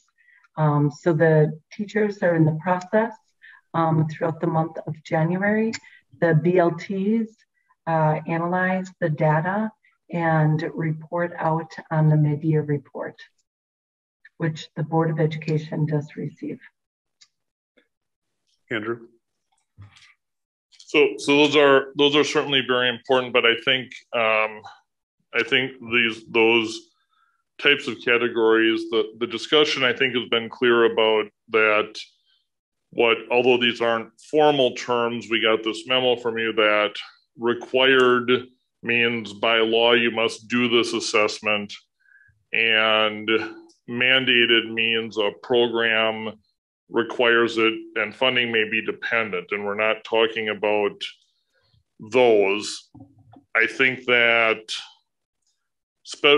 you can make a clear case that assessments related to determining special education qualification, that's clearly mandated. That's clearly required by law, that you have to test the kids for in whatever method you need to do to make sure someone qualifies. So I think that one is covered, and certainly the AGR if it's needed for AGR, that's tied to a grant. If you don't do it, you don't get the funding. So that would be clearly, I think, in the mandated category. So I still think we're safe here, and I'd like to see us let's take a vote on the motion and go from there. Yeah. I would just add that there's clearly confusion amongst the board, there's a lot of questions that come up. And if that's the case, there's going to be that confusion times, however many thousand staff members and that many students. So the direction that the board is going with the desire to take some assessments off the table temporarily to give teachers a break is clearly coming through all of our conversation today. I think that putting a motion into action, we can still achieve that without taking a motion for immediate action. So that's my take on it. I thought we were pretty clear last time. I thought, we were going to do something and then, prioritize, take some off.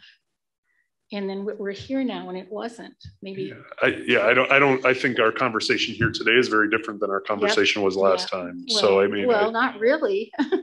Well, I think it's pretty to try significant. To take some stuff off the teachers' plates. Sure. And it's like we had some things going and then it's like all of a sudden we get all this stuff and I'm going, now where am I at? Sure. So I really think it's time to take a vote. Okay. Go ahead, Brenda. If we don't pass the motion, but we've given directive to Steve and his team, it doesn't prevent them from deciding before February 14th that there's an assessment they can take off the plate. Is that correct? I mean, if there's something that they meet this week and they say, oh, this one would be, there's no repercussions to taking this off the plate. And they start to communicate to principals about that because we don't have to vote on this. Correct. Okay. Do you think that might be a little confusing, telling all the principals? And well, that's how you would communicate our motion tonight. I mean, the principals have to know. It'd be the same. It's the same, the communication, but it just gives people a pause to regroup and figure it out without, I agree with Eric. If we're this confused, it's going to be a lot of confusion tomorrow. Yep. So I'm going to just reiterate that I'd rather send this back to Steve. I know that some of you won't like that, but then what I'm hoping is that we can offer some relief, more immediate relief with the revised work hours. So maybe one takes a little more time than the other, but we would hopefully be able to deliver some relief to teachers immediately with this other topic. Sure. I heard that the other topic is going to be very hard to get through. I heard it was almost impossible because on the work hours? Yeah, like I heard it's like a whole legal thing that'll take forever and ever. Well, let's finish this. I would like to make and pass a motion on both things, and I hope we can. If we can only pass one, then we can only pass one. Yep. So yeah, we're still going to have that conversation, I think, after this. So, all right, Laura, you've got something? Yes, I just want to clarify. So if this motion were to not pass, the directive then would just be from the board to ask Steve to bring back the assessment of the assessments. I hate saying that, but and there would not be any relief from assessments until potentially that point. No.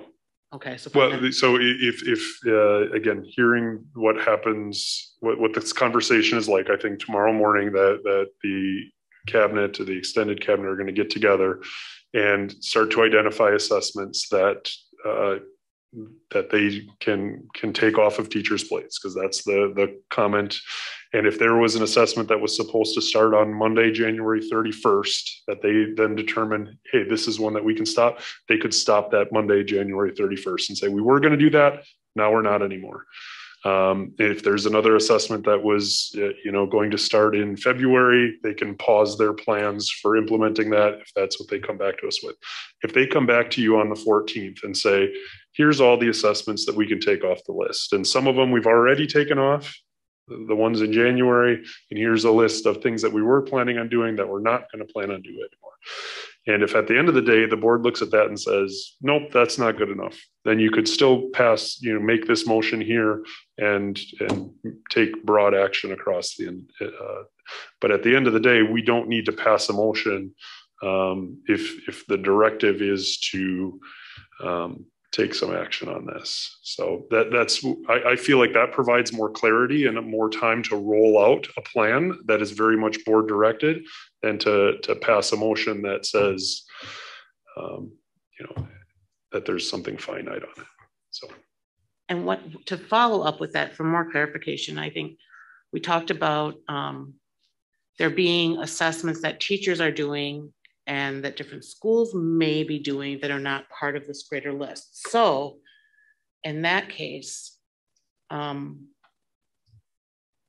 wouldn't it be better for teachers to be able to say which assessments they want to continue doing or not doing? Yeah, I think then the buildings can also weigh in on this between now and the 14th. I think that there's, potentially more that could. And is there leeway then for certain principals to say, oh no, you guys need to do all these assessments in our building, and that to not be something that could happen if it's not a motion? Sure it is. Sure it is. So that would be my concern. That it wouldn't be an overarching. My concern would be that it wouldn't be an overarching thing that's going to happen throughout the district. That's maybe some of the leadership teams at certain schools would say, oh no, these are important. And so even though, we have so many weeks, we're not going to discontinue those assessments. That's my concern of it not being an overarching policy or adjustment, sorry. What if we added an effective date? What if we had an effective date of February 15th? That would be after our board meeting on the 14th. Steve will have come with a list of the assessments that we absolutely cannot get rid of. It gives time for implementation, gives time for clarity and figuring out all this stuff and communicating. But it's a motion. And it sounds, sorry. No, it sounds like January is the really heavy month and we're getting to the end of January. I guess what I had heard was kind of like, it's a little late. So I don't think that the next 3 weeks, but it does, it's a motion. Sure. Yeah, I think that would be an improvement. I'm worried that if we don't, I think this is an action that needs to be forced because we've been talking about it for too long. And I'm concerned if we have it start the day after the board meeting that we're going to get that there's going to be attempted.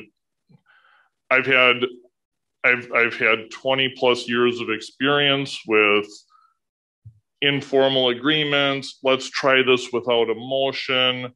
Let's make the motion delayed so long that a plan can be, there's more time to find out what's wrong with the motion. I think something needs to just happen. I will certainly vote yes. I mean, we're going to see a list of some things that they think really can't be taken off, whether it's, I'm not going to name any of them because I don't want to insert the idea in. I'm sure on February 14th, I will vote yes on at least a few assessments that come back, but I think this creates the pause. I think the pause is a good thing to have. And yes, I think we do have, there's enough mandated there's enough mandated and required assessments that we're not going to run out of data. So I think everyone's mind is probably made up on the motion. I'd like to just see us vote. All right, motion's on the table. We'll vote. If it doesn't pass, we certainly can attempt another motion and make modifications to that. Is it possible to pull the motion back up as is? Doesn't sound like we'll have unanimous consent to make an adjustment. So we'll take a vote on this motion and again, make any modifications.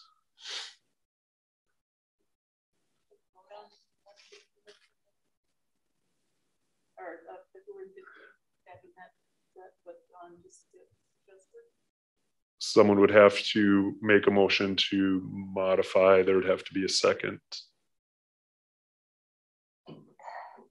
And then we would vote on making the modification and then vote on the motion. So if somebody wants to make a motion to modify. I'll make the motion to modify and add an effective date. So effective February 15th, that the district suspend all non-state or federal mandated assessments. I'll second that.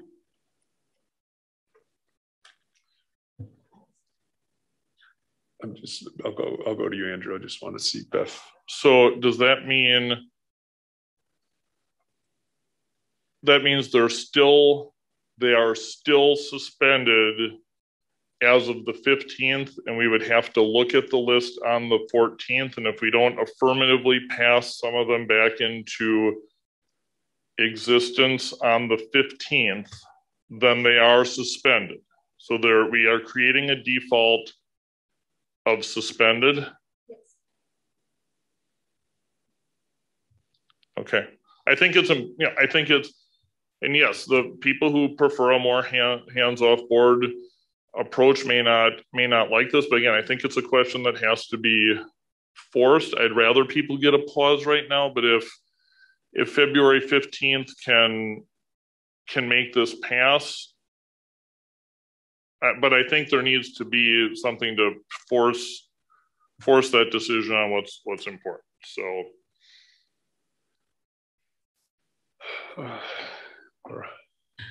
I appreciate that. I think in the spirit of collaboration and coming together with the both and, I think this is a good compromise. It's going to alleviate some of the chaos that you talked about, Eric. Hopefully it'll give some people some time, and it also gives those teachers a timeline, a deadline is coming up, and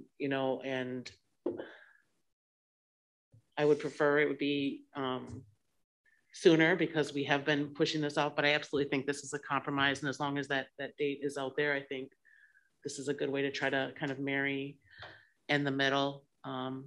If that is in fact, that is going to mean that those non-mandated ones would start on the 15th. Okay. I'm still a little bit uncomfortable with that last part, the 25%. I don't disagree on the task force. I struggle a little bit with the metric. So I appreciate this compromise. I don't know that I still will support the motion, but it is a better motion that I feel more comfortable with. So we have a motion and a second to modify the motion. Is there at this point unanimous consent to make this adjustment, or should we take a voice vote on the modified motion? Okay. You're okay. Okay. So there's unanimous consent to. Brenda, are you okay with the modification? I'm sorry. I should. Yes, I gave a thumbs up, but you missed it. All right, sorry. Yeah, you're really small now. You're really little on the screen. All right, so there's unanimous consent. This is the new motion that's on the table. And unless there's further discussion, we'll take the vote. And I think Beth asked to do voice vote. Okay. Yep. Becker? Aye. McCoy? Aye. Leighton and Warren? Aye. Warren? No. Vanden Heuvel? No. Welch? Aye. Smith? Aye. All right, motion carries 5-2. I think there's at least one other topic. I don't know if somebody has a motion ready or if they want to have some discussion around it. Go ahead, Andrew. Yeah, I guess I'd like to, in the hopes of keeping this from just breaking down into a very nitpicky fight, and I don't think there was any way to do the last motion without some wordsmithing because it was more complicated. But I just thought if there's a couple things that I think are relatively universally agreed, I don't think this has to create the level of legal and payroll and HR problems that were anticipated. And not that it's bad to anticipate, we want to anticipate if there might be something wrong, but I think there's probably little dispute that all teachers, virtually all teachers work well over 40 hours a week, much of it in the building, but also plenty of it outside the building. That there's not an intent probably by anyone, including almost all teachers themselves, to say, let's just see how fast we can get out of here. But the reality is there are buildings where people probably leave fairly close to when the students are done and their principal's okay with it. There's probably some where there could maybe some busy work after school or excessive meetings that could be cut back. And there could be some where the principal would be perfectly okay letting saying if your work is done and you don't have a meeting or an appointment with kids, go, but feels that they can't.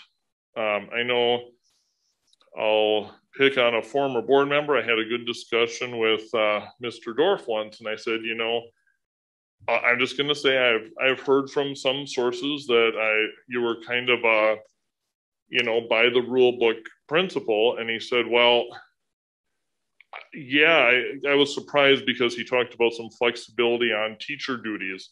And I said, but you were kind of I hope if Ed's watching, I'm characterizing this fairly correctly, but that I would have given more flexibility, but I was handed a rule sheet of minutes of duties and I'm going to follow those rules. So I would like to see if there's redefining what this seems to be about with the people I've talked to is not to try to get rid of meetings, but can within those 30 minutes, if there isn't scheduled meetings and they're not with kids, could they go up to those 2.5 hours? And these are salaried professionals. They are salaried, exempt from overtime. So I don't believe we need to count minutes. I don't believe we need to change those things. I think we're just talking about essentially, if you go home if you leave at 3:15, certainly over the course of the week, you are doing more than 2.5 total hours of, I guess, what we would call today remote work. And I think there's very little doubt that that's happening because I'm sure most teachers are putting in double-digit amounts of work at home and outside the classroom, or choosing to come in early, choosing to stay later.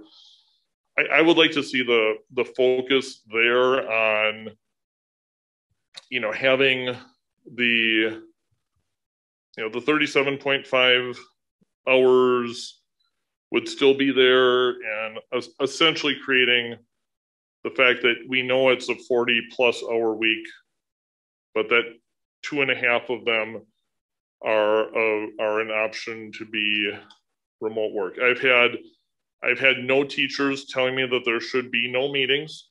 I've maybe had some tell me that there may be too many meetings, but I just hope we go there instead of just going down this. Since they're salaried exempt, I don't think we need to go I don't believe this needs to create an HR disaster or force us to reclassify positions, because it's still an understood 40 plus as salaried professionals. So I don't have a motion yet. I might, but I don't yet. Can I just ask, because when I was looking at this document, how are non-exempt, what is 40 hours considered full-time for non-exempt employees?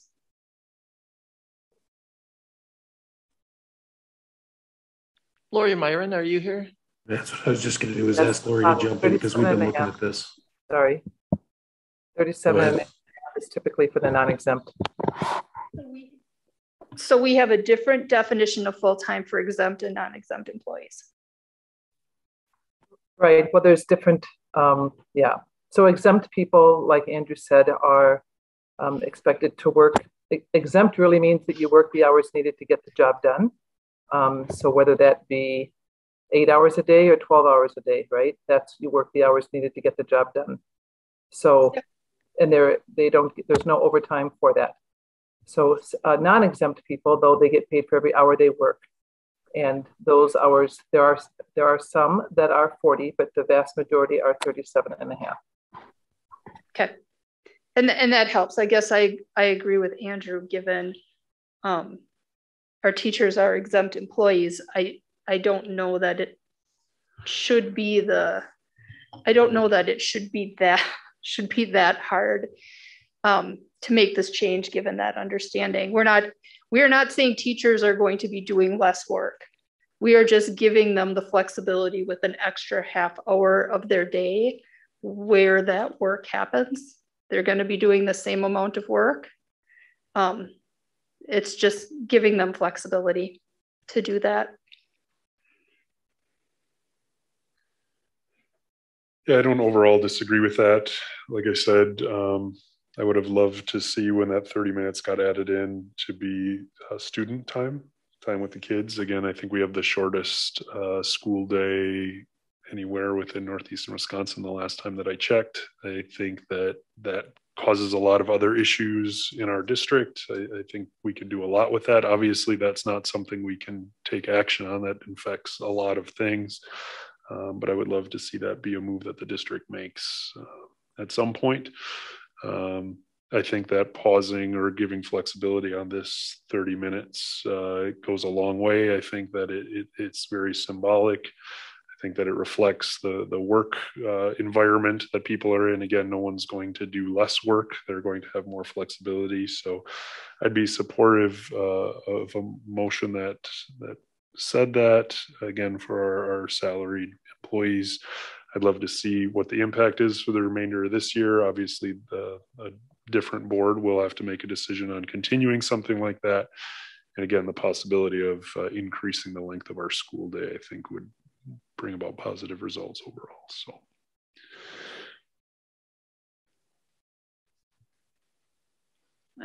Eric, I agree with you on all that.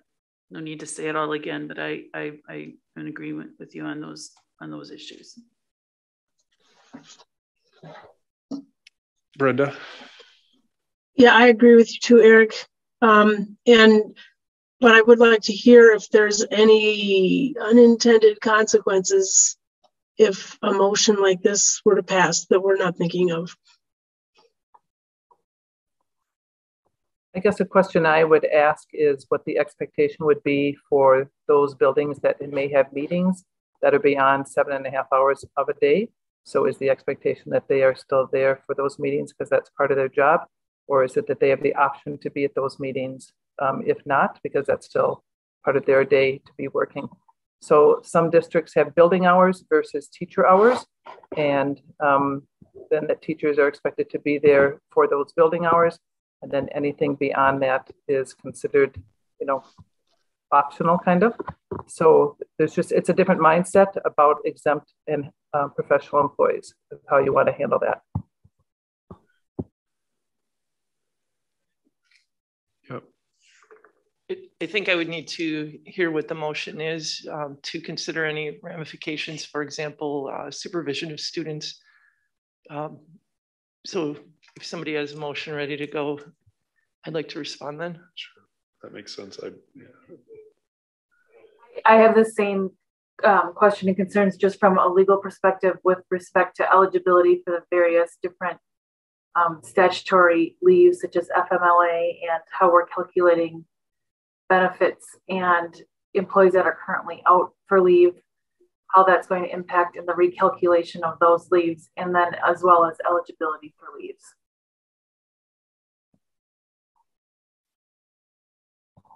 I think if they're not changing the status of what full-time is, then all of those things remain the same, is what I'm hearing what Eric was saying before.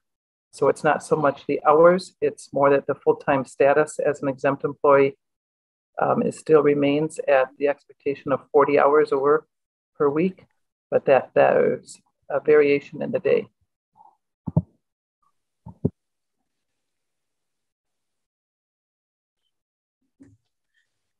I have a question about, I mean, my expectation of thinking of other salaried professions, that if there's a meeting that would go over if your work week then is 41 hours, that you would need to do that if it's part of your job. Does that violate teacher contracts, or is that still an expectation? Because I would think that they would still need to attend the meetings that their leadership team has established.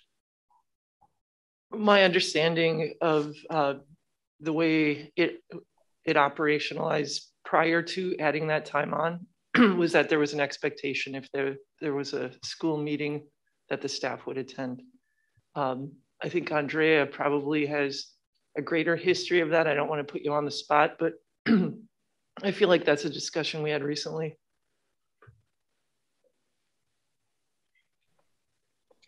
You're accurate, Vicki. So there was, prior to the addition of the half hour, if all teachers were expected to attend a staff meeting once a month, and that was an extended day at that time.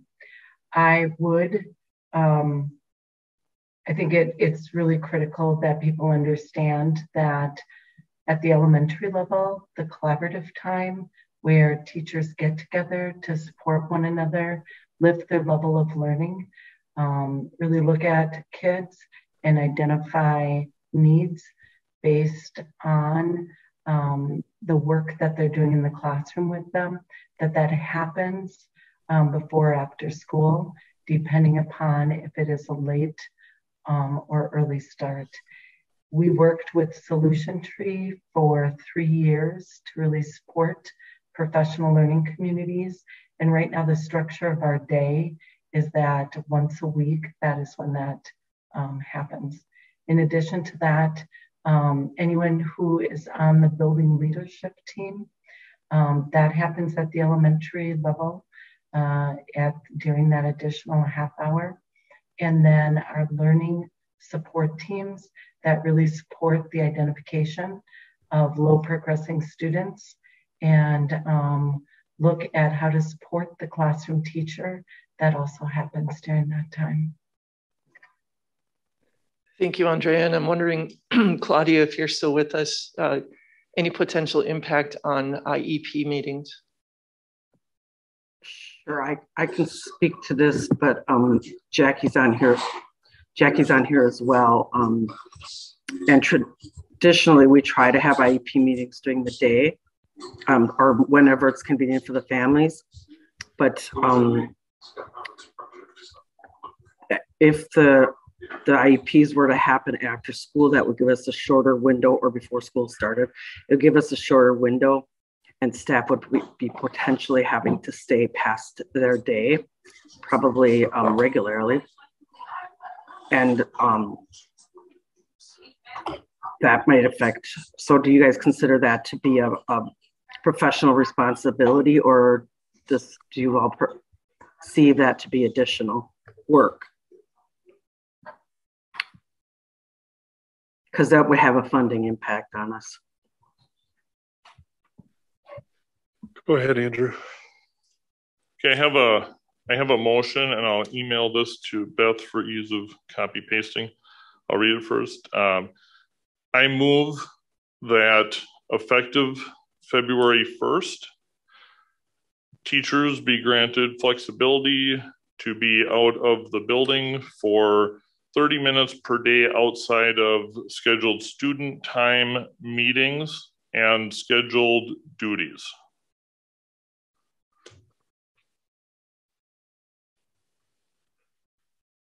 And I changed the word as I was, so I put it back.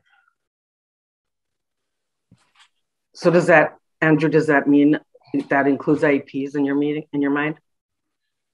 An IEP meeting is a meeting. Correct. Okay. Thank you.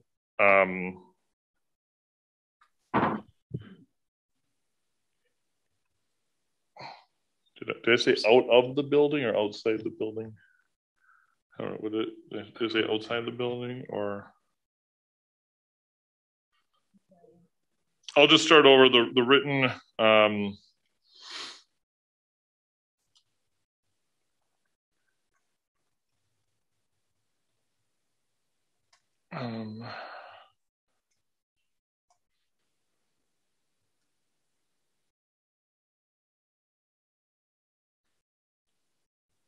Yeah, I'll start with that. Maybe someone will have a few better words, but. So Andrew, the intent sort of is that unless there is a staff meeting or an IEP meeting or something that is absolutely required for them to go, if their day is over and it's 3:30, but their contracted time says 4, but there's nothing that they absolutely have to be there from 3:30 to 4, they could leave at 3:30. And it potentially something on the flip side in a late start elementary. Sure. That's why I didn't say 30 minutes early because they go 8:57 to 4, they leave at 4.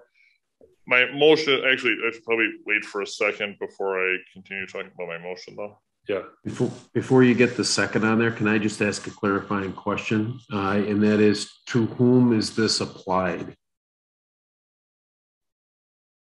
Is it just classroom teachers? Is it everyone in that bargaining unit? Is it all exempt employees? Wouldn't it be to all the employees who had it put on them in Act 10?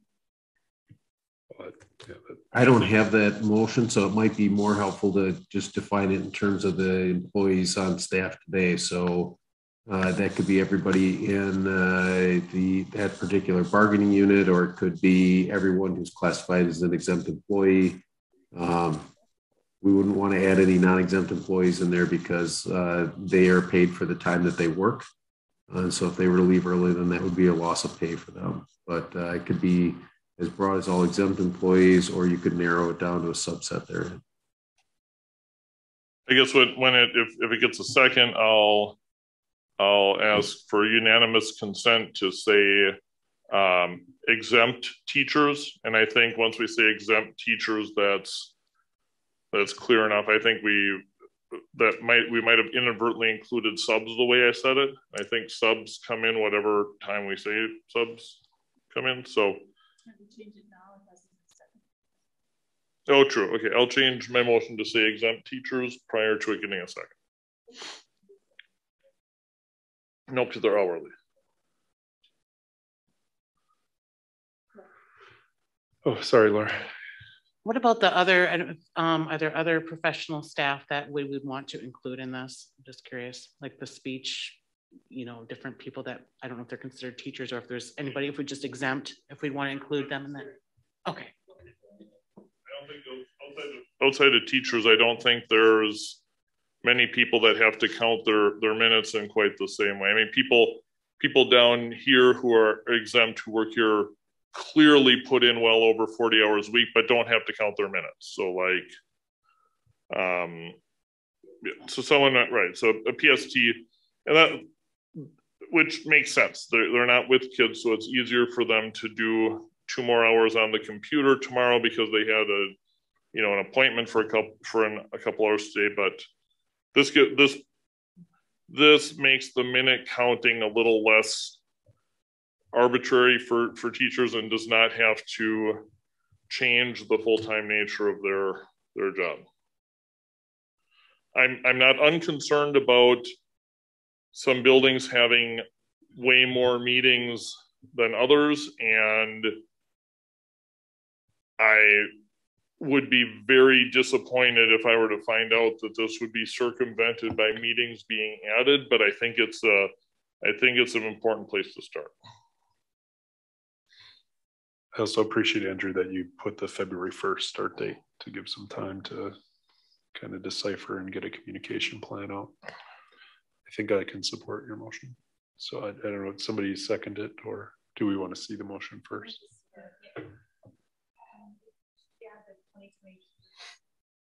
Yes.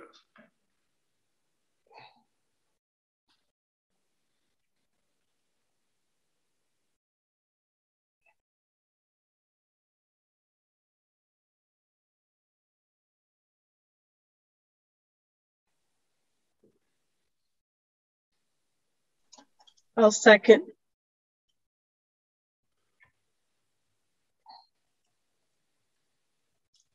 Is there any further discussion? Go ahead, Laura. Would it make more sense to just change it as the wording within the memo to change it from an 8-hour to a 7.5? Or no, because they're 40 hours. Okay, never mind. I take it back. Yeah. Got it.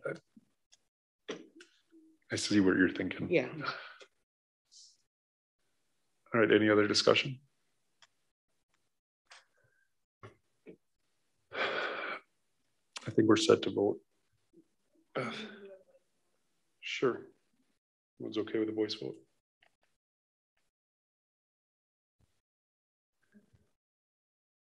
Smith. Aye. Warren. Aye. Vanden Heuvel. Aye. Welch. Aye. Becker. Aye. McCoy. Aye. Leighton and Warren. Aye. All right, motion carries 7-0. Any other points of discussion? Go ahead. Waivers for hours and minutes of instruction and educator effectiveness. I believe there are waivers potentially available for that. Is that something we are looking at? We don't have anything prepared at this time. Those are two of the categories that waivers are available for. When would those have to be completed by? According to the DPI, they can be completed at any time from now through the end of the school year. Okay, what's the process? Is the board involved in that process at all? Yes, if you remember last year, we drafted a motion for you that summarized where we were looking for relief through that process. It's a little less formal this year than it was last year, maybe a little less regimented this year than it was last year with the DPI. There were forms we had to fill out this year. It's not quite as complicated. The board would pass that motion, and then we would send that to the DPI for final approval. At what point can we expect that to come before the board? We don't have one prepared at this point in time. If there are specific areas of the waiver categories that you'd like us to address, we can review those and bring something back to you. Can we make that an agenda item for the 14th? Looking at waivers? Yeah, just a discussion. And are there specific waivers that you'd like us to bring back to you, or just the overall areas in which we can seek waivers? I would like to know the overall areas. Okay, we can do that. Thank you. Anything else? All right, then I'd look for a motion to adjourn. Second. All in favor? Aye. Aye. Opposed? Aye. All right, that concludes our special board meeting. Thanks, everyone. Happy birthday, Eric.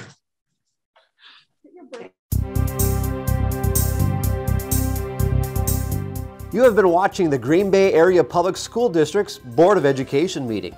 Please visit the school district's website, www.GBAPS.org, to view the program again.